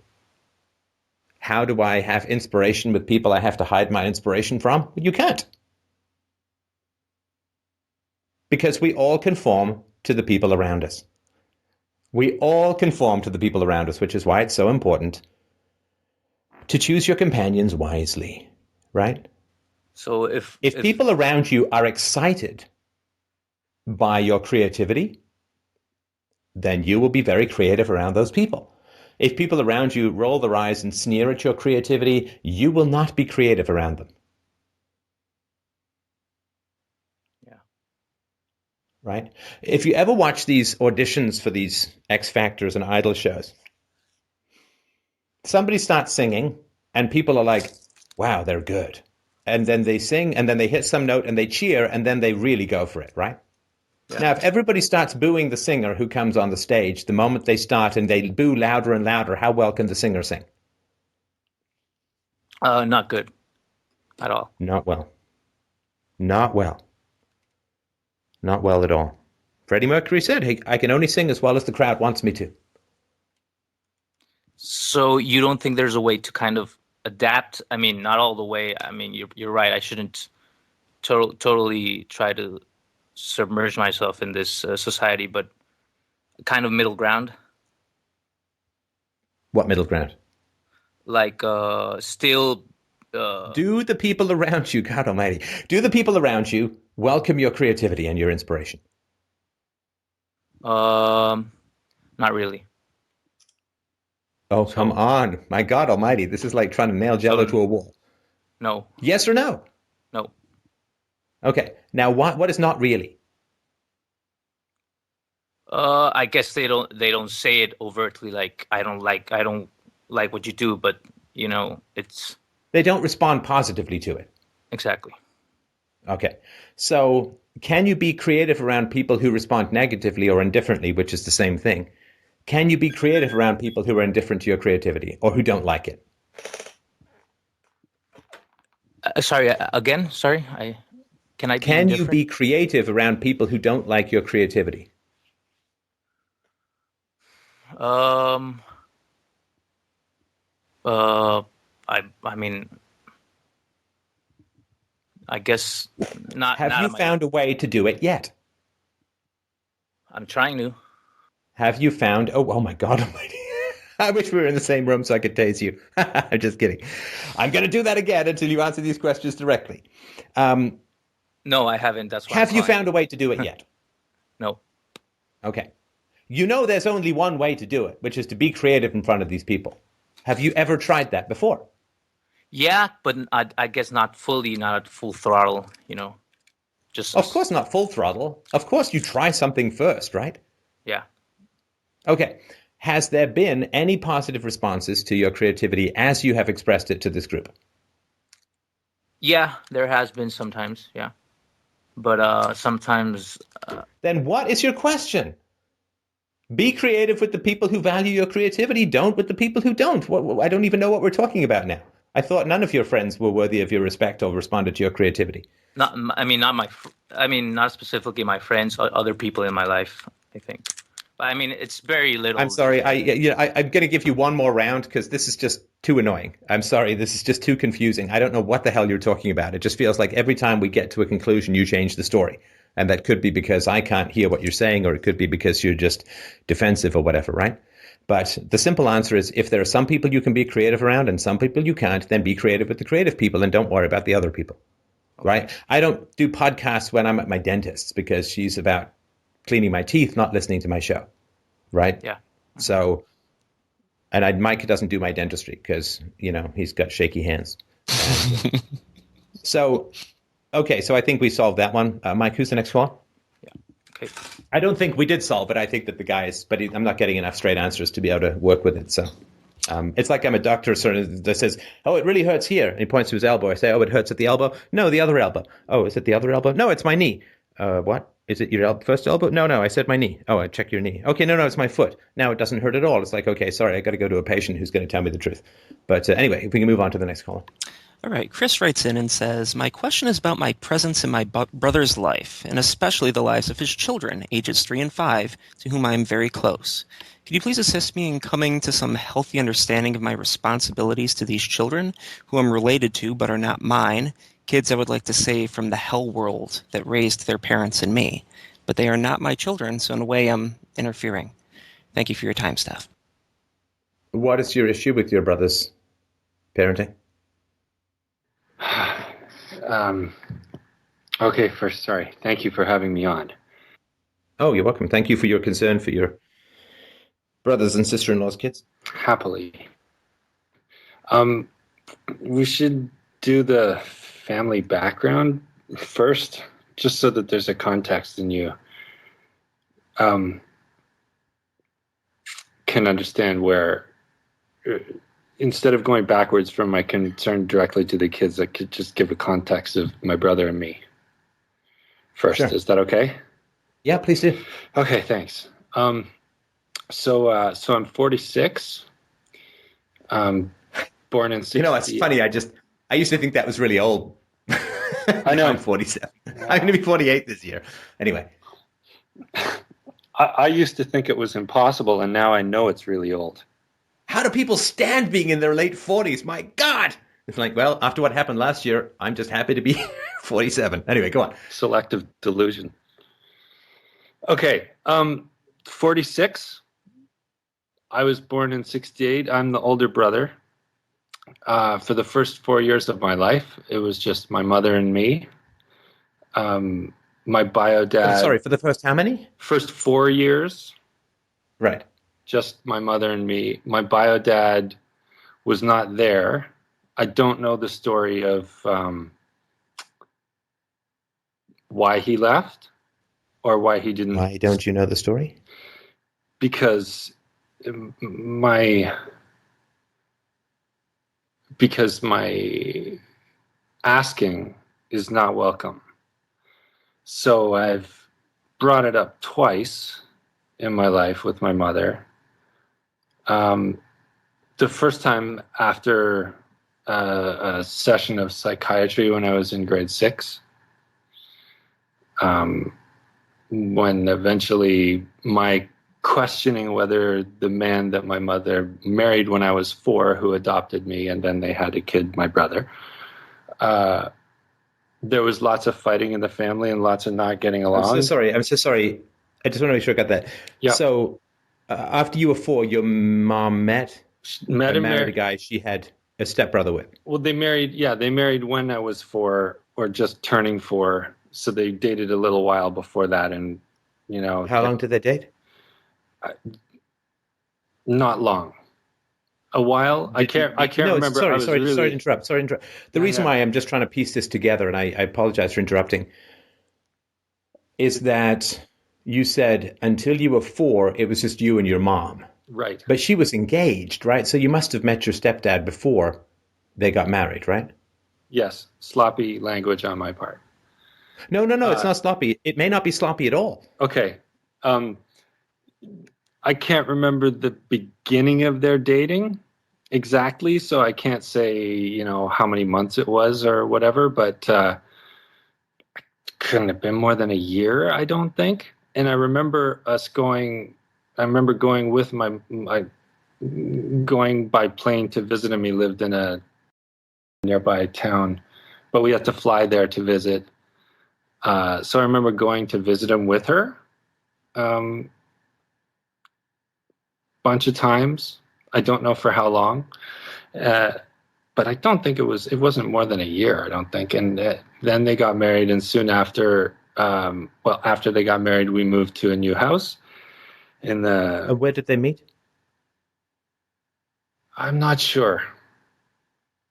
I mean, it's a long way to go. You got to fly to meet a guy, right? I know. This is before internet dating, right? So I'm just kind of curious. I know, and huge swaths of this story don't make any sense to me. Like, what's the problem in talking about it? People have such happy stories about this is how we met, and this is this family story and that family story. And well, it probably means that it's something she wasn't proud of. Maybe she put an ad in a newspaper, which was sort of the old way you used to do dating. Possible.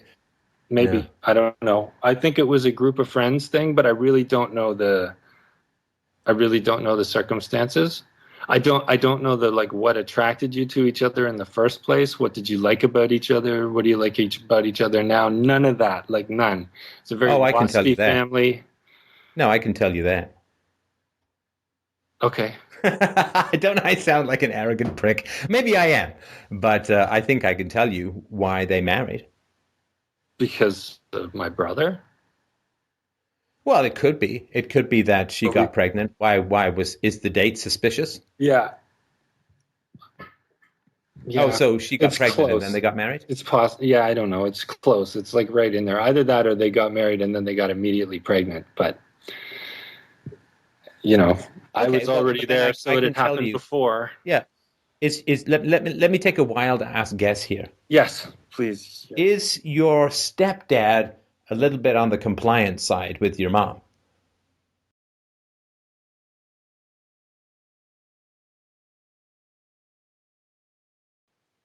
I don't know if they're in as much as they've never gotten married. I mean, never gotten divorced, even though I don't think they don't seem to get along. They don't seem to like each other much. So not leaving is a form of compliance, but they argue and disagree all the time. It's not like all right, but she's not the one who wears the pants or anything, right? I think they're like still in couples that don't have rationality, reason and evidence and win-win negotiation skills. Somebody has to become the tyrant, right? It's just people who can't negotiate end up having to be naggy or bossy or whatever, right? I understand. It's just that in my experience, it's like the never-ending power struggle for each of them to be that. They both want to be that. Right. But I don't know. I have distortions, so. No, listen, I'm sure you don't. Look, if you have distortions about your parents' marriage, then there's no truth about anything. I mean, if you've known them for decades and you still don't have any clue, then you can't, right? I'll accept that what you're saying is true. Like, I know some stories about parts of their pasts and things like that, but just to get back to the original context. So I'm 4. They have my brother. We've moved to a new house in the nice part of town. The new dad is. I've been hyped up to be excited. You're getting a dad. All of that kind of business. Was he a good-looking guy? Yeah. What? Is your mom gorgeous? I think she was attractive. Now, but my experience of her is that she's very abusive. So. No, it's just, I mean, why would a good-looking hook up with a single mom? I guess she is. And so she was hot, right? I guess so. All right. I guess so. Steph, like when I say it was just me and her for the first 4 years, that was what I mean is that was the boyfriend's not catching her anger and frustration. And when you talk about someone, you can have a family system where the vomiting and all the dreck goes into one of the people in the constellation, I'm the person in the constellation that the crap goes to. And so until him and my brother came along, it only went to me, full brunt, and I was just a baby and a toddler. And I have patchy. Wait. Give me. Sorry, it's all very abstract. What did she do that was destructive? She's angry. So, I mean, a lot of your first caller resonated with me if you switched it from the dad to the mother tonight. Like there was his father was angry and spanking him and rage and stuff. Me, the spanking was from my mother. Right. And it wouldn't, she would probably, say, oh, I'm not the kind of mother that would swat her kid on the behind in a supermarket or something like that. But the spankings took place on a particular spot at the base of the staircase, pants down, bare bottom spanking, and then escalating if that wasn't working or I was, crying loud or whatever, to the hairbrush with the wire bristles on it. And she'd hit you with the bristle end? Yeah. God, that's fucking painful. Oh yes. My God. Yes. And it's like, that's like torture. Yes, torture pain. Exactly. But it's mental torture because it's like, what the fuck? What the fuck are you doing? I'm a kid. Like the cognitive, it makes no sense at all. No, it makes perfect sense if you're a sadistic bitch, right? Well, exactly. So is she attractive? Not to me, but no, but physically. I'm just talking about physically. Right? I guess penis, not soul, right? Yeah. So for the first couple of years of the new setup, new marriage, new dad and everything, we're going on the momentum of enthusiasm, and it was okay. It was good. I remember being happy that we had a new house and I had a dad and I had this little brother who I loved, and it was all good. Then the bickering and fighting started. Hang on. All good. It's a big statement when you're living with a woman who's sadistic, right? Okay. Or who has sadistic tendencies. Okay. I remember that the bickering and constant strain and constant threat that came after that first little what I just called all good. I meant all good relatively, so again I'm being sloppy. I meant they got married, we moved to the new house, I was happy to get a little brother, I had a family, I was psyched, and then it started to turn shitty. No, listen, you're not, you keep saying you're being imprecise, and you're not. You're being defensive and towards your mom, right? Because you're sort of saying, well, look, she got married and everything was great, right? Which is to say that it was her environment that made her bad or good, not her.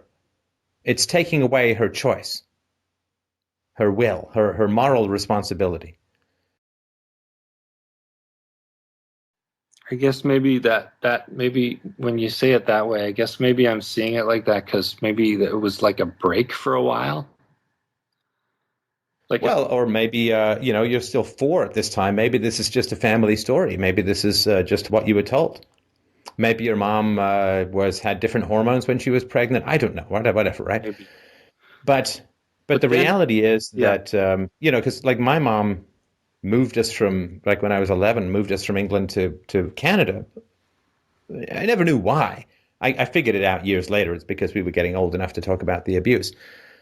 But I asked her, why did we move? And she just said, basically, well, I just wanted a new start, right?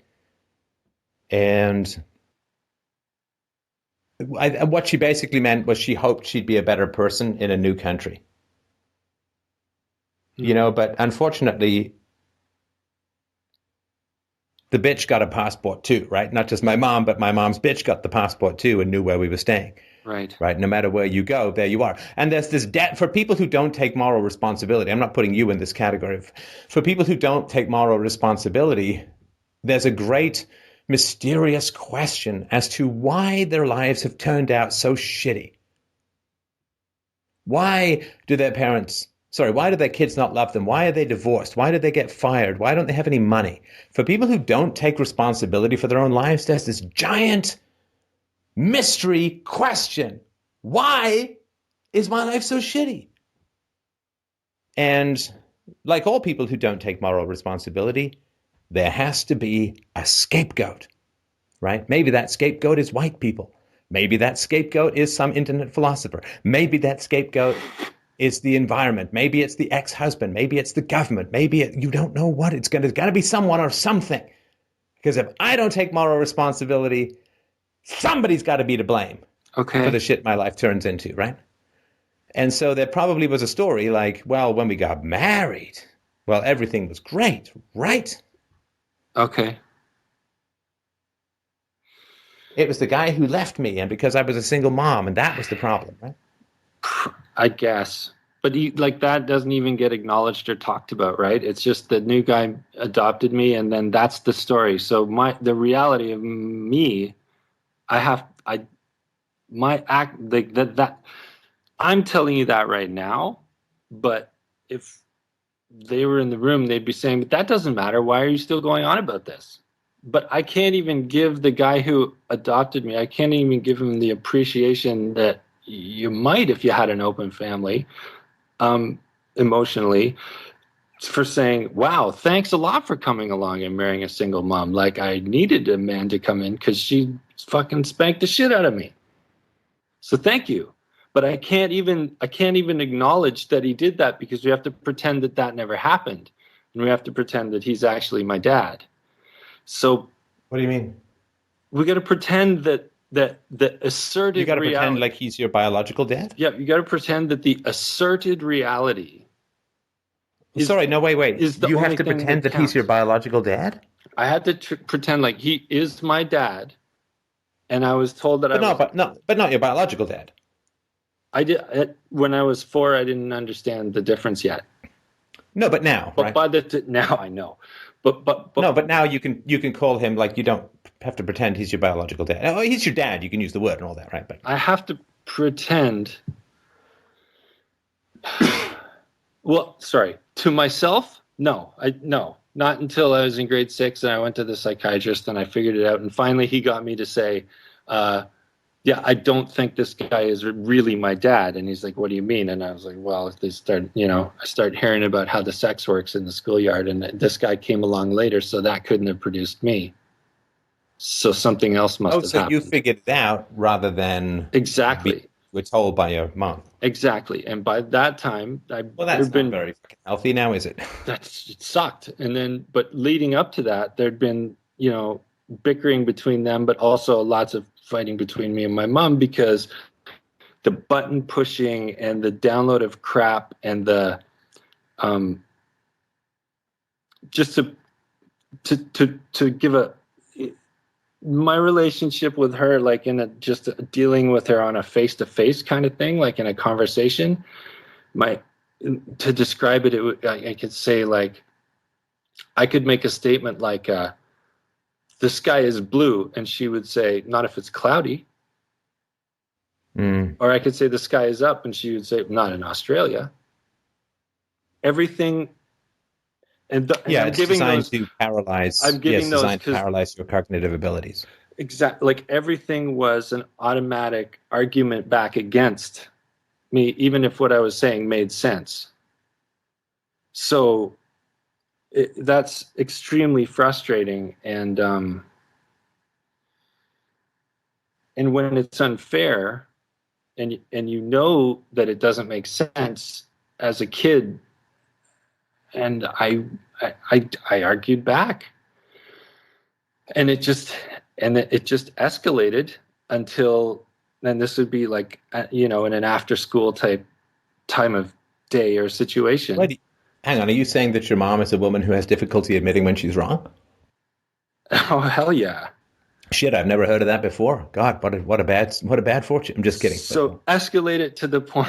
Thank you. Escalate it to the point where either she annoys me until I say something back, and then the threats come so that I will capitulate and conform. Then she gets her win, and there's a little jolly, or I don't know what there. Or I don't, and then it leads to the threats to call my dad at work so that he's going to be pissed off that he got interrupted, and then I'm going to have to deal with that when he comes home. Plus, he's mad at her for not dealing with it herself and bothering him. So now they're going to get in a fight, which means she's going to be pissed off later, means it's going to come back to me anyway. But if I do anything except capitulate, it ultimately, whichever way it goes, spanking will be the end result. Oh, so wait, so your father spanked you instead of your mom? No, she would do the majority of spanking. I think he only spanked me maybe once or twice, but he's very tall. He's like 6'4", and even as a kid, enormous. And he's a very intimidating person. He's a lawyer and very clever, and he has a way of making his personal tone extremely threatening, in a way that to a child it's terrifying. And my niece now, like, he's scary to both of them. He's made friends of theirs cry at Easter parties. Intimidation is his mode in the world. Right. Well, I'm very sorry about all of that. I think it's just appalling, and I'm sorry that your father didn't stop your mom from hitting you. I guess if he's an occasional spanker, he is not against it on principle. But thanks. I've had I said moments. this in a call recently. Hang on, I said this in a call recently. I really wish that there was 2.5 shreds of masculine assertiveness in this world. Me too. I just, don't hit your fucking kids, women. Now, I mean, look, there's asshole parents and all of that. I mean, I get all of that. And there's asshole dads, and it's not so confined to women or whatever. But, these studies of women hitting their kids 930 times, the men should just, stop the women. Stop it. No. Yeah. Stop it. No. Especially women are so sensitive to domestic abuse. It's well, then stop doing it, bitches. Yeah. Anyway. So. Go ahead. So I wanted to get out of there. I wrote my grandmother. No. Listen, we got this. We've taken up a lot of time with background. I'm sorry, have to get to the question itself. So your brother and sister-in-law have kids, right? Right. And are they? How are they as parents? And through a series of attempting to get myself out of the quagmire of No. You're going back into background. How are they as parents?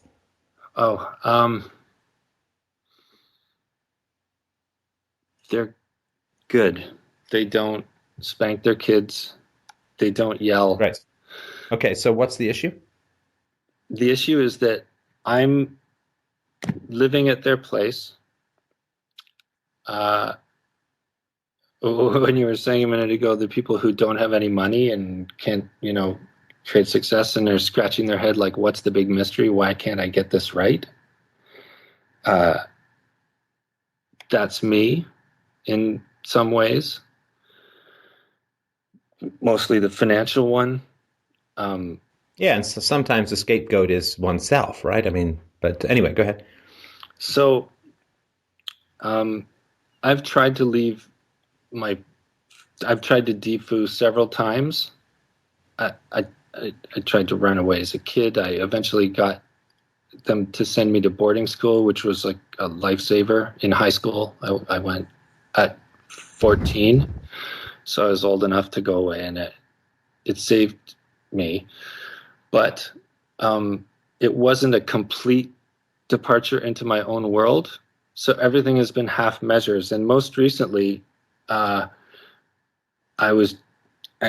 time I've gone and almost made it to go and leave on my own, my dad will show up somehow and like a pinball flapper almost, knocked me back into the center.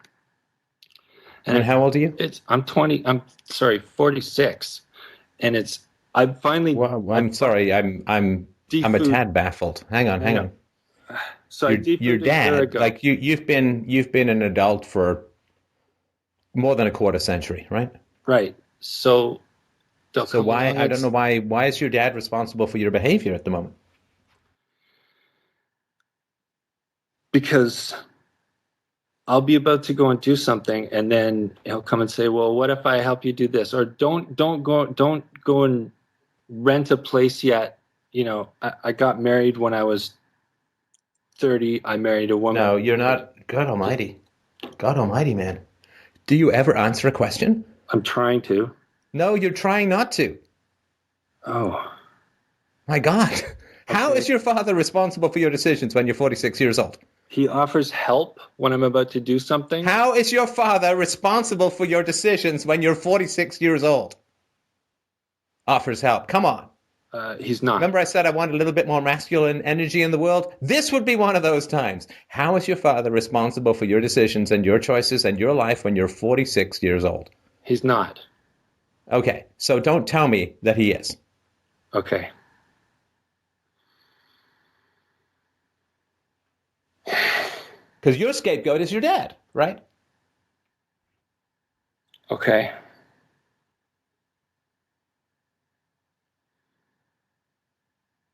I mean, at what age are you going to be responsible for all your own decisions? Well, this age, that's just why.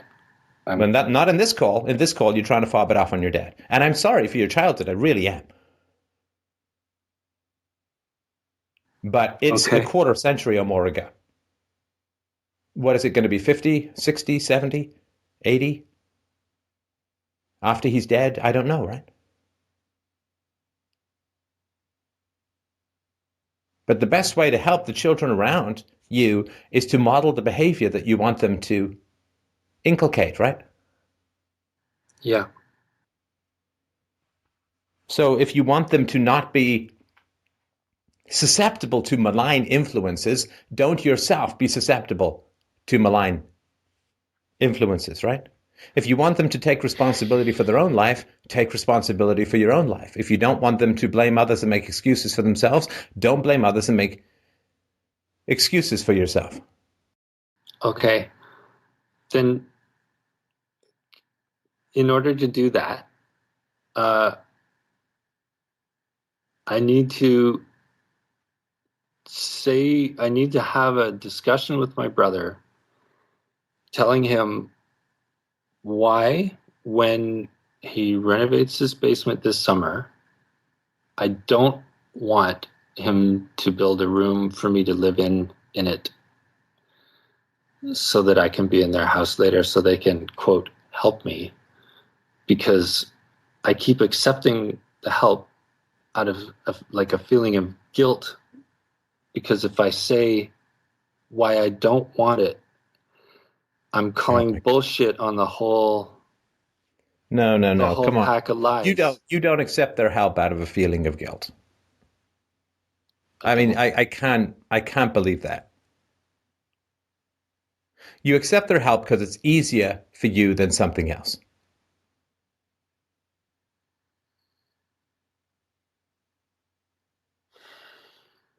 Right? It's easier for you to live at your brother's house than to get a place of your own.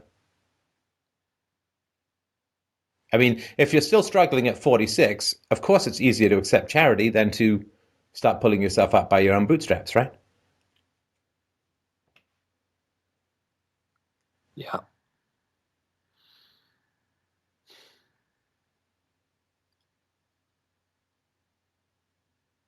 Yeah. So if you want to help the kids, then show them a life that they will want to emulate. We're always saying to the next generation, hey, do you want to live in my shoes? We'll make sure that those shoes are comfortable and smell good, right? Yeah. So the best thing that you can do for your nephews and nieces is to be someone that they aspire to be. Right? Yeah. And don't tell them anything about Freedomain Radio until you're out of your brother's basement.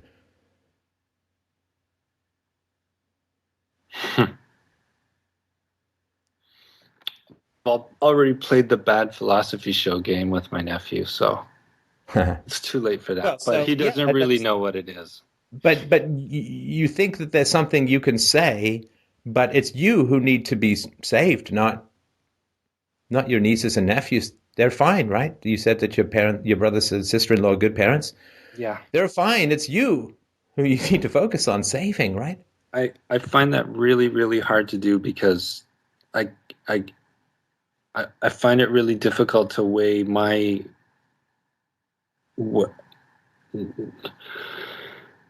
needs over getting everybody else's done first.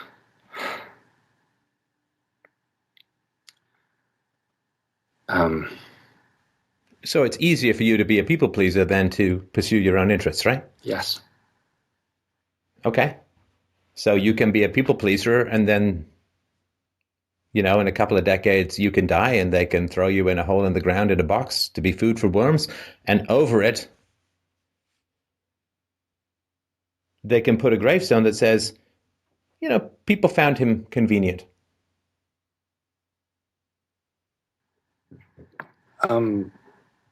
Yeah. He didn't disturb other people with his own interests. So in doing that, In doing what? In stepping forward to break this loop that I do, where I agree to things in employments and stuff like that, where I agree to something that doesn't cover my end enough. I have no idea what you're talking about. I'll agree to jobs where I have to do a lot, but I'm not getting paid enough to take care of myself well enough at the while I'm doing it. Wait, so what do you mean? What? I don't know what you mean. Do you mean that you can't get a studio apartment I'll do on a project your and income? I'll do a project and I'll finish the project well, but I won't get paid enough to do it, so that I haven't really gotten ahead by the time I'm at the end of it. Then don't do that. If you can't make money, do something that makes money. I mean, are you saying that at the age of 46, you don't have enough marketable skills that you could get at the age of 18 working at McDonald's and living in a studio apartment somewhere? Yeah, I can do those things. Okay, so make enough money to be independent. Okay. Is that a problem?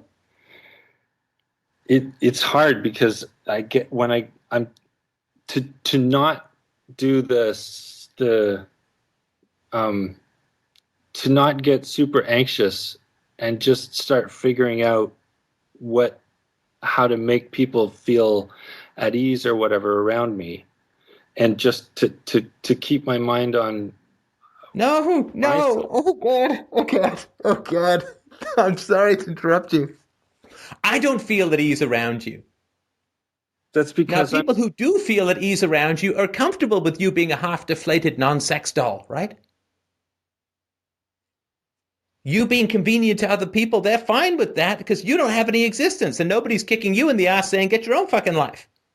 Right. You're very convenient to everyone around you. Probably because they're narcissistic. I don't know, right? Yes, exactly. But who cares enough about you to say, oh my God, get moving in your life.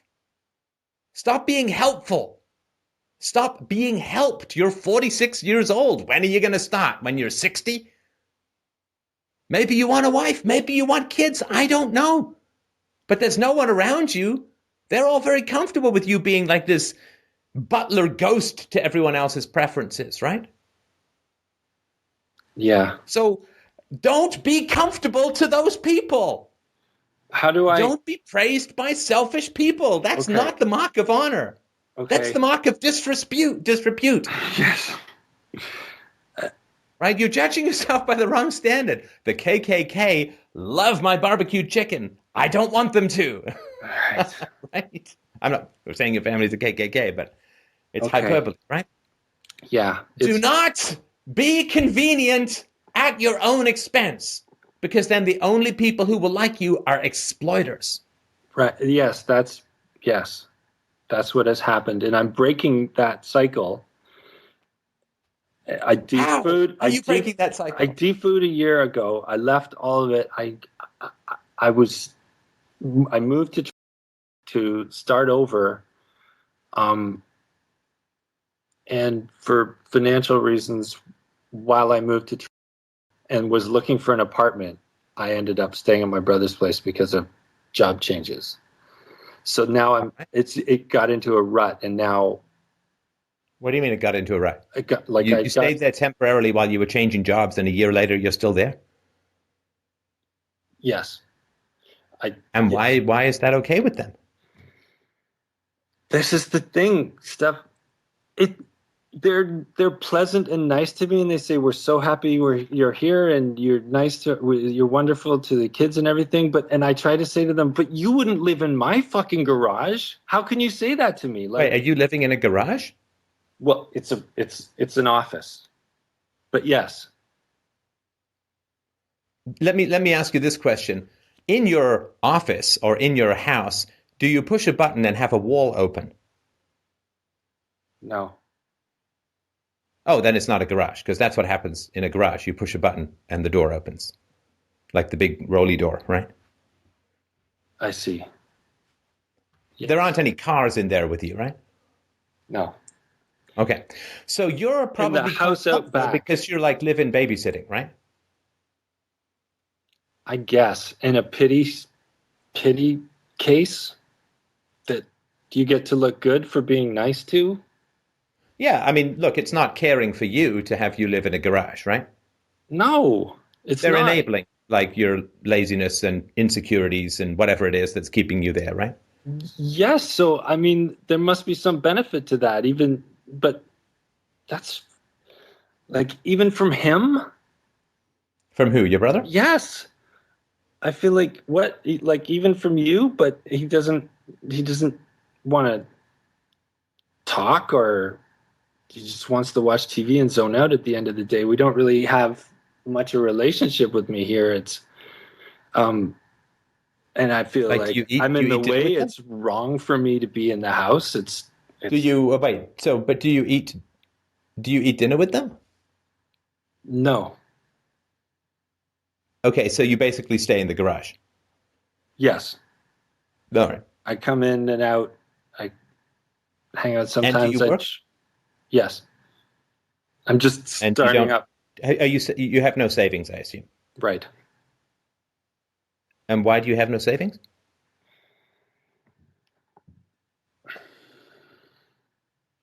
Because I might remind you, 46 years old, you have no savings. What the hell are you going to retire on? I don't know. Aren't you freaking out? Yeah. I mean, you're 19 years from retirement. I know. What are you going to do? What are you going to live in a garage and eat cat food that the cats haven't finished? Where's your freak outedness? You're telling me about what happened when you were 4, and I sympathize with that, but dear God, let's turn the flashlight ahead a little. Okay.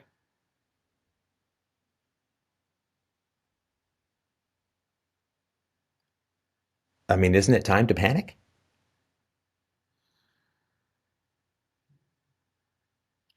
I guess. Yeah. Okay, it doesn't sound like you want to, so or no. I mean, how am I going to function if I'm in full panic mode? Yes, it's time to act. Oh my God! Do something! Do something! Get out of the garage! Okay. Don't be like an old car. Don't be like the summer lawnmower in December. Do something. Panic is good. Okay. It's time to panic. Okay. You're 46. You have no savings. You're living in a garage. Oh, God. Isn't it time to panic? Okay. Am I wrong? Tell me. I'm happy to be wrong if I'm wrong. No, but my heart would be like leaping out of my chest and attempting to attach itself to some rich woman at this point. I Or maybe it wouldn't be my heart. I don't know, but it would be some damn organ would be slithering up some rich woman's legs and saying, yours for the low, low price of, right? Yeah, then I'd be right back where I started. But I put a lot of energy into not panicking to try and stay calm. And No, don't stay calm. okay, If you're on the tracks and the train is coming, don't ignore it. And there's a train called time. Like you don't have a lot of time left, right? very clearly. Yeah. No, I don't think you do. Because you say you're not panicking. Oh, okay. Right? Yeah. And if you don't panic, nothing will change. That's why I'm saying panic is healthy. You've worked at not panicking for at least a year, right? And what's happened? It's dragging. Yes. Nothing has changed. You're in the garage a year ago. You're in the garage now. Yeah. Right? Yeah. Panic is good. Okay. Thank you. I mean, you're the son of a lawyer, high-functioning, intelligent, and you're living in a garage. Exactly. Right? If that doesn't make you panic, what will?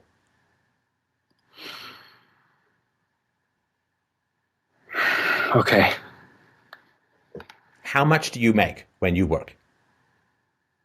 I make like under 30,000 a year. Well, that's enough to live on.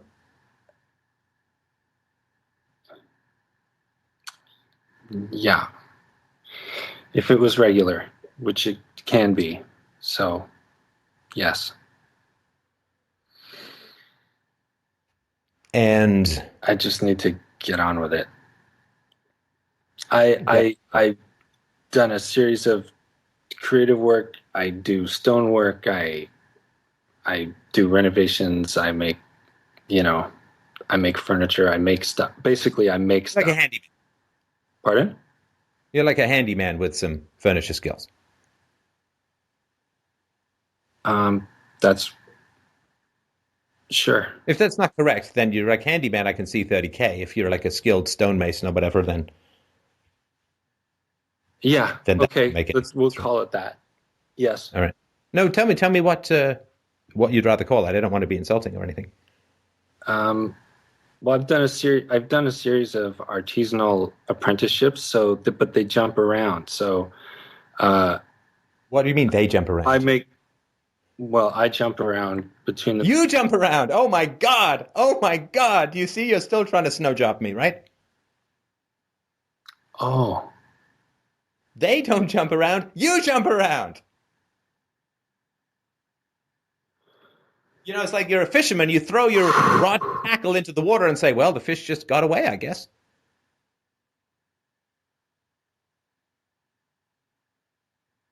Right. You're right. You jump around.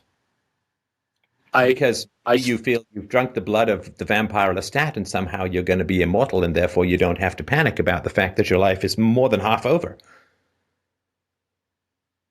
And it's not like the last 20 years of your life are going to be massively productive economically, right? Right. You have 19 years with which to save up money on which to retire, or you will be living on $500 a month and you will never get out of that garage except in an ambulance, which is a one-way trip.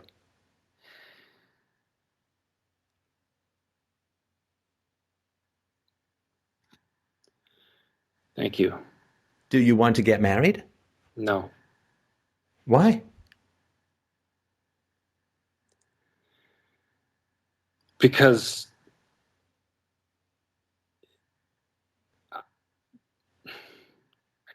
it's too much being responsible for somebody else's happiness and making their life come true. Oh, no, you didn't say that. Oh, my God. What do you mean responsible? You know, it doesn't have to be a codependent, narcissistic exploiter that you get married to, right? That's all I attract. Well, because you're in a garage. Well, you can't get a quality woman from a garage. I haven't been in the garage the whole time, but Yes, you're right. But you've no savings. You've no job skills that worth more than 30K of uncertain work a year. Yeah.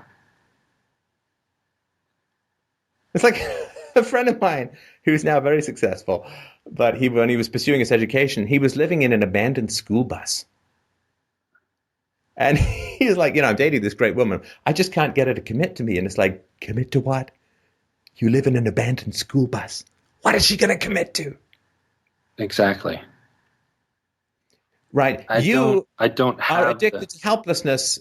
And so you think that the only value that you can supply other people is making them happy, which is a slave's black minstrel entertaining the king because you're a slave kind of role. That's how it feels. Yes. Yeah, I'm not trying to make my wife happy. That's not my job. And I would consider that an insulting job, and she would be insulted by it. My only desire, honey, is to wake up in the morning and just do everything to make you happy. And she's like, ew, fuck you, just be yourself.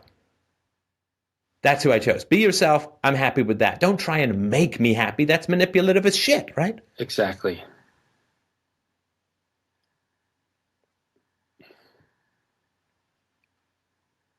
I mean, imagine my daughter comes to me and says, Daddy, the only thing I ever think about is how to make you happy. I'd be like, oh my God, what did I do as a parent?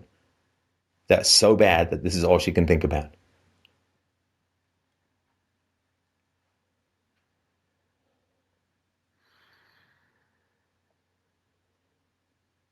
Yeah.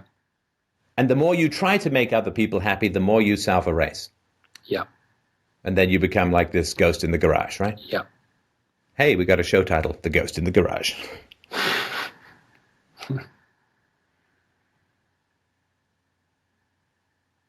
Yeah, it's... What did your mother say to you when you were very little that she hit you for? What did she say to you about you that she burned and branded into your brain with physical assault? What did she say about you? What was her excuse or justification for beating you? That I talked back and that I wasn't obedient and that I was a little Ugger Bay. Ugger Bay? What's that? It's a way of saying bugger without saying bugger. All right. Thinking so you're being had clever to- and not swearing at your kid and calling them names. Yeah, because anking spay is way better, right? Okay. Exactly. All right. So you had opinions that differed from your mother. Yes. You talked back, right? And you were disobedient, Yes. right? And I did well in school too. Well, she didn't hit you for doing well in school. No, but they held me back when the school wanted to put me forward. Oh, your parents held you back. Yeah. Your mother. Yeah. All right. So you understand that gets burned into your brain with physical assault. What gets burned into your brain Yeah. is if you have opinions different from others, they will hit you. If Yeah. you assert independent thought, they will hit you. If you disobey them, they will hit you. If you be yourself and you let yourself be yourself with any energy flowing, the wrath will come. And that translates into your brain in the following way. Do you know I've been using a lot of death metaphors with you? Right? Ghost, grave, headstone, and that kind of stuff. Do you know why? Because the equation that was burned into your brain when you were a child, my friend, is this. It's a twofold equation. Are you ready? Yeah. To live is to die, but to die is to live.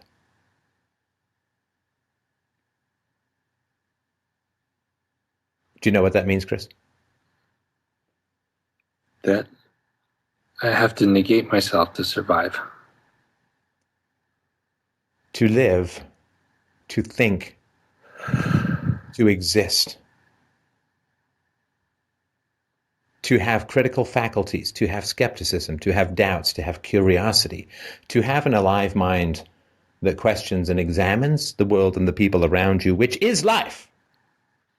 It's one thing you can't program a computer to do. That is life. To live is to die. And when children are assaulted, when they are spanked, when they are hit, they sniff out the environment and they say, what happens if I keep resisting? And the fear is that if I keep resisting, I will get injured or killed. Yeah. So to live, to exist, to have thoughts independent of those in authority or opposed to those in authority, to live is to die. But to die is to live. There's an old MASH episode. It was the final episode of MASH, which is a pretty good old show, where, sorry if it's spoilers, but the show's like 20 or 30 years old, I think. So Alan Alda is in a psych ward, and he was a doctor in the Korean War. And he was on a bus being shipped somewhere, and they were surrounded by... The chicken. Yeah, you tell the story, right? So there's a woman at the back of the bus, and there's this chicken that keeps making noise. And if they're found, they'll be killed, right? Yeah. So she kills it, but it's not a chicken, it's her baby. It's her baby that she strangles because the baby keeps making noise. She has to kill the baby in order to live. Yeah. To live is to die for the baby, but to die for the baby is to live for the mother.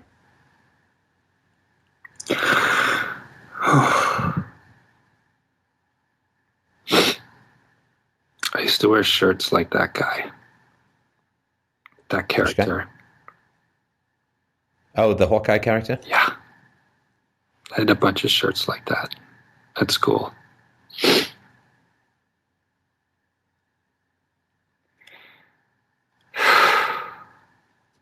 Right. And where you are is a kind of living death, right? Yeah. And I'm in the midst of starting a new employment. It's really great opportunity. I know the person who's starting it. He's a good guy. We have communication. It's terrifying. But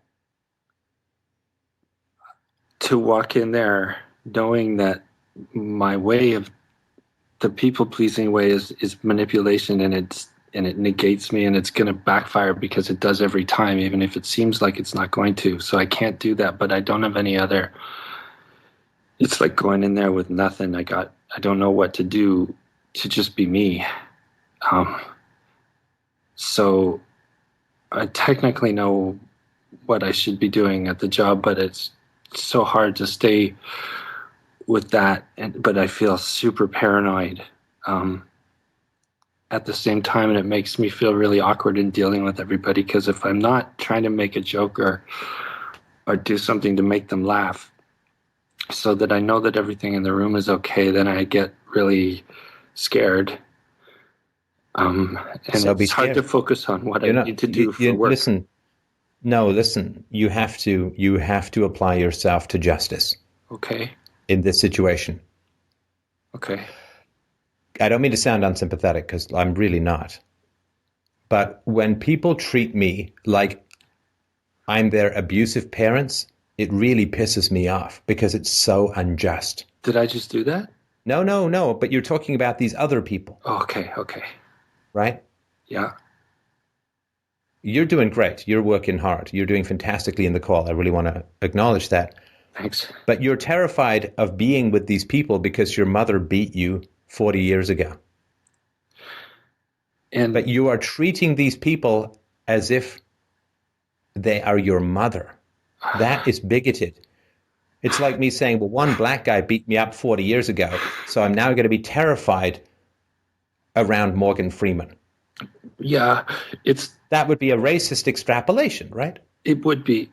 But the thing is that I've had the employment in those types of things in the past where it's not just my mother, it's the other. you end up getting hired and making bad arrangements by not negotiating for yourself, and then you get taken advantage of. But So you it's like don't, no, but a you whole don't series of- negotiate because you're treating everyone like they're your mother. Oh, fuck. They're not your mother, and it's insulting that you do that to them. That's letting the bitch win. Then she's everywhere. She's like oxygen or CO2. She's everywhere. She's the shadow standing in the man pants of the guy you're negotiating. She's the guy on the bus, the guy in the taxi. You live in a fucking zombie world populated by the ancient ghost of your striking mother. She steps into everyone's shoes, and you can never get away because you couldn't get away when you were 4. And now you're 46, you still can't get away because you put her everywhere.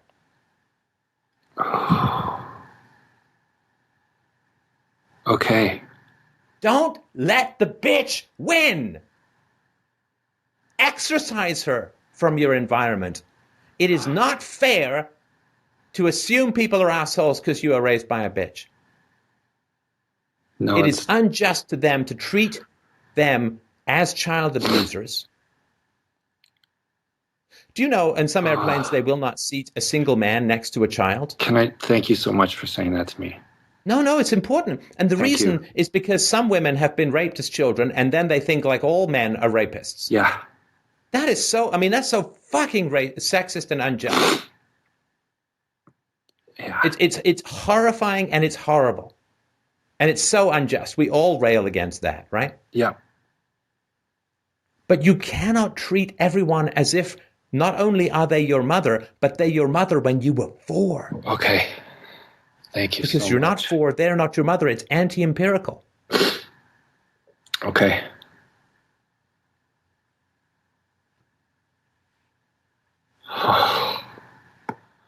But tell me what you're thinking about. Or what you're feeling. I feel relief. Because trying to sort this stuff out for myself, it's just a thought. It's just a thought train that goes around in circles where I don't. Oh, I know. don't I got get that from the beginning of the call. I'm enough like, oh my God. perspective, When so are we I ever need- going to get to the question, right? Okay, thank you.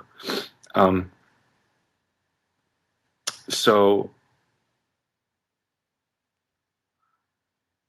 I need to go in there to work as we set this up with a really clear set of what I need in order to get the living arrangements fixed and get a new place. And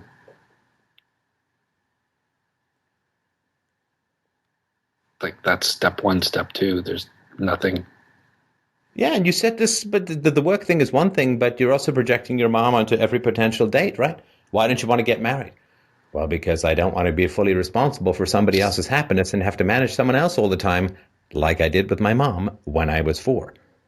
Well, please, have some respect for the fairer sex that they're not all like your mom, right?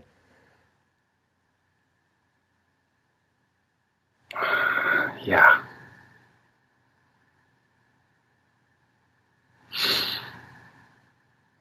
You may meet my daughter someday. Please don't treat her like she's some abusive bitch from when you were 4.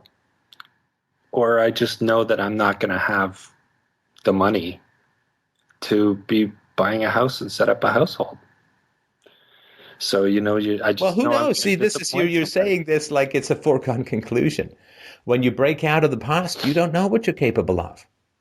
Because when you break out of the past and you actually live in the present and you deal with people in the present, not as hand up the ass animated ghost of a cadaverous history, when you actually deal with people in the present, Yeah. you have done what very few people actually do, which is get out of the Groundhog Day ghost-inhabited revolving door of history and actually stride into the future with your eyes in the present and your emotional reactions in the present.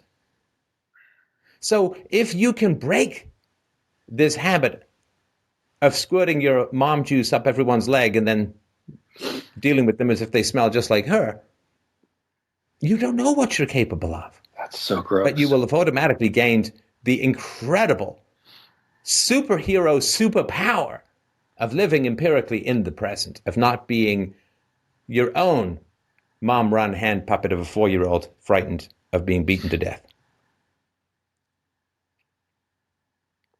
So I have to ask myself, who am I looking at? Who is this person in front of me all the time? I have to be asking myself that when I talk to people. Don't anticipate. Right. Don't anticipate. Just to ask, like, who are they? If the person's an asshole, be aware that they're an asshole and don't deal with them. Okay. If they're not an asshole, then trust them until they prove otherwise. Okay.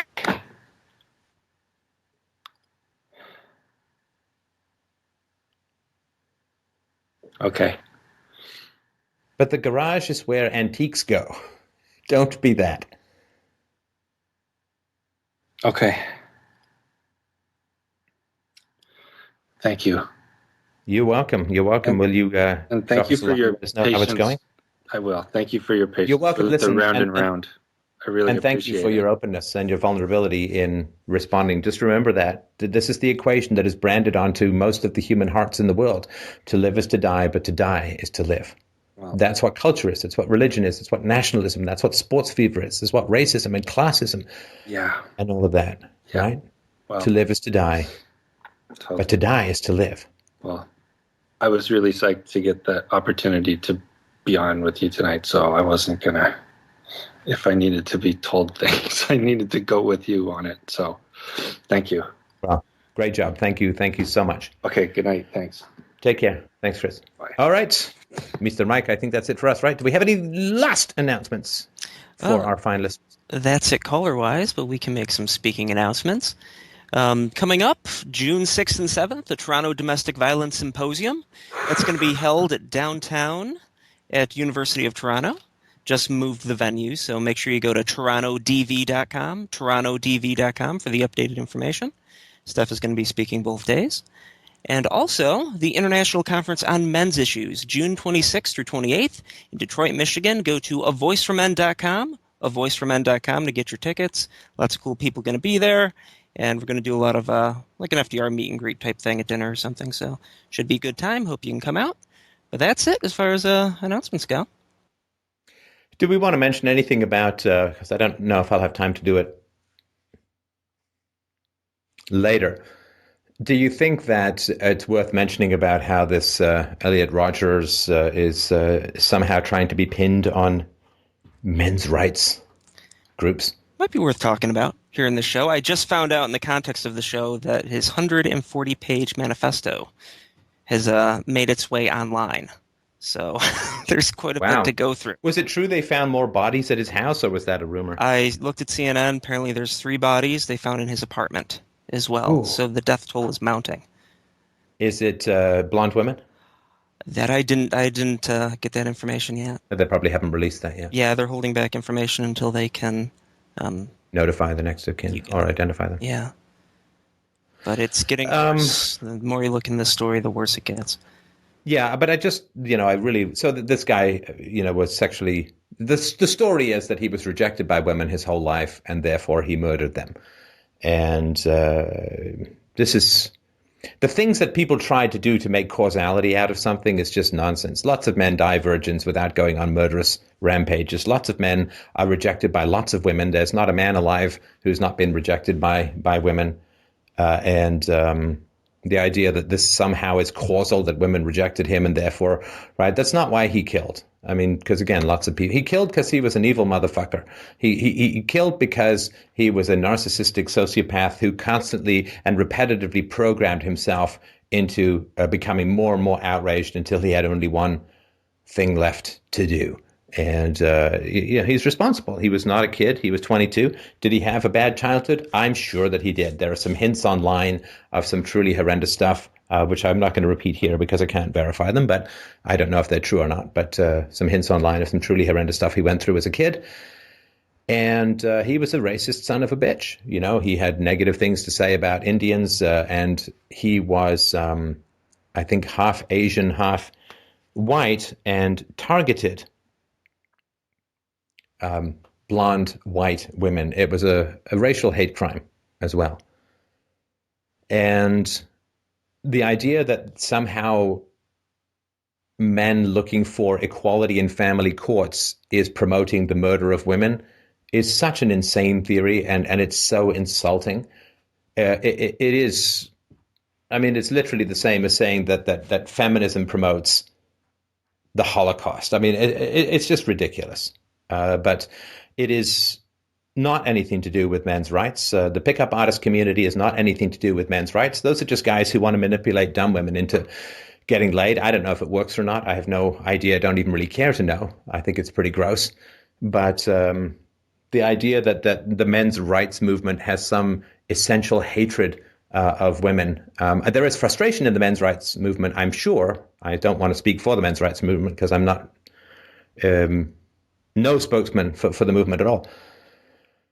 But the idea that there's some sort of hatred for women, there's some frustration for the lack of sympathy for male victims of rape, for the lack of sympathy for the male victims of domestic abuse, half of which is initiated by women. There's some frustration with the lack of sympathy for the degree to which a woman says, my body, my choice for having a kid, but then can force a man who doesn't want to have a child to then pay for the next 20 years is not exactly making him his body, his choice kind of thing. And the lack of responsibility that women sometimes seem to take for getting pregnant and having kids. And it takes two. It's like, yeah, but the woman is the one who fundamentally says yes or no. So there's way, way, way worse stuff that's said about men in the feminist movement that is not repudiated by a lot of feminists than has ever been said about women in any sort of legitimate or public spokesperson that I've ever read about from the men's rights movement.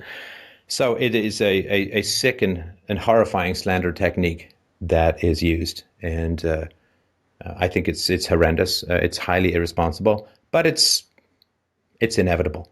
And of course, it's a way of trying to, I would assume that as a kid, his primary caregivers were women. I'm only going to assume that. His primary caregivers, his father is assistant director for one of the Hunger Games movies, as we mentioned, and it is a way of making sure that women don't get blamed, just automatically blame men. And it's crazy stuff. It's crazy stuff. And it's probably fringe to link men's rights movements to this guy, but I just wanted to sort of mention how ridiculous it is. And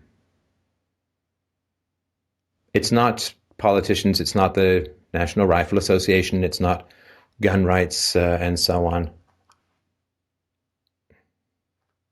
It is a result of a traumatic childhood. He was actually under the care of many therapists, and his online internet ramblings, of his apocalyptic ramblings, were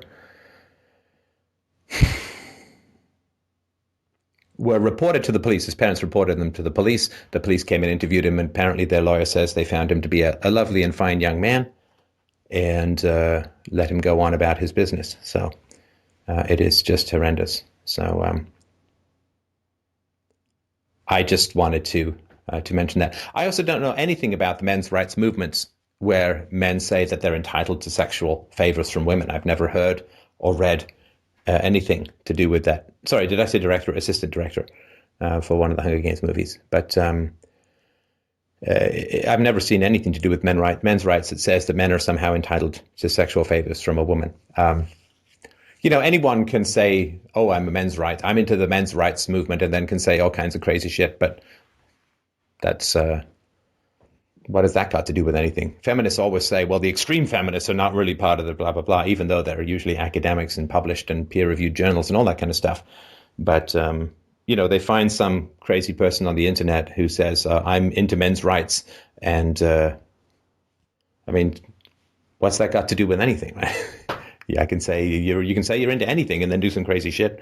I mean, the only news channel that this shooter's YouTube channel was subscribed to was the Young Turks. Does that mean that Cenk Uygur, or whatever his name is somehow responsible for any of this? Of course not. Anyway, so we won't, of course, we'll see the usual stuff. We won't see much about SSRIs. We won't see much about parents or any child abuse that may have occurred, and everyone's going to play the victim, even though he was raised in a very prominent family in sort of Hollywood royalty. His mother is a famous His stepmom was a famous actress who starred with Matt Damon in some movie or was in a movie with Matt Damon. And his a biological mother lives in England, I think, where he left when he was 5 or so. And so he was raised in a very sort of public and prominent manner, and he did go off the rails. And his father did spend the last couple of years doing a movie about people's thoughts about God. And I've often wondered about this, about movie directors. I find gore very hard to take in movies. I usually have to skip it, but to be on set and to do it over and over and over again, I think it takes a certain personality type. But his dad was busy working on a movie about killing kids, for sure. But that doesn't mean that the movie promotes the violence. And people say, well, the kid had Asperger's, whatever that means. It's just one of these things that is a label without any useful content. But Asperger's people are not violent. You can't find a cause for this kind of stuff unless we find out something horrendous about his childhood, which we won't do, of course, right? I mean, certainly the parents who are probably afraid of getting sued aren't going to reveal anything about his childhood, and we shall find out. So anyway, thanks everyone for a great show. Thanks, of course, to all the callers who call in. It's really, really appreciated. FDRURL.com/donate to help move the conversation forward. Have yourselves a wonderful, wonderful night. And Sunday, everyone, all the best.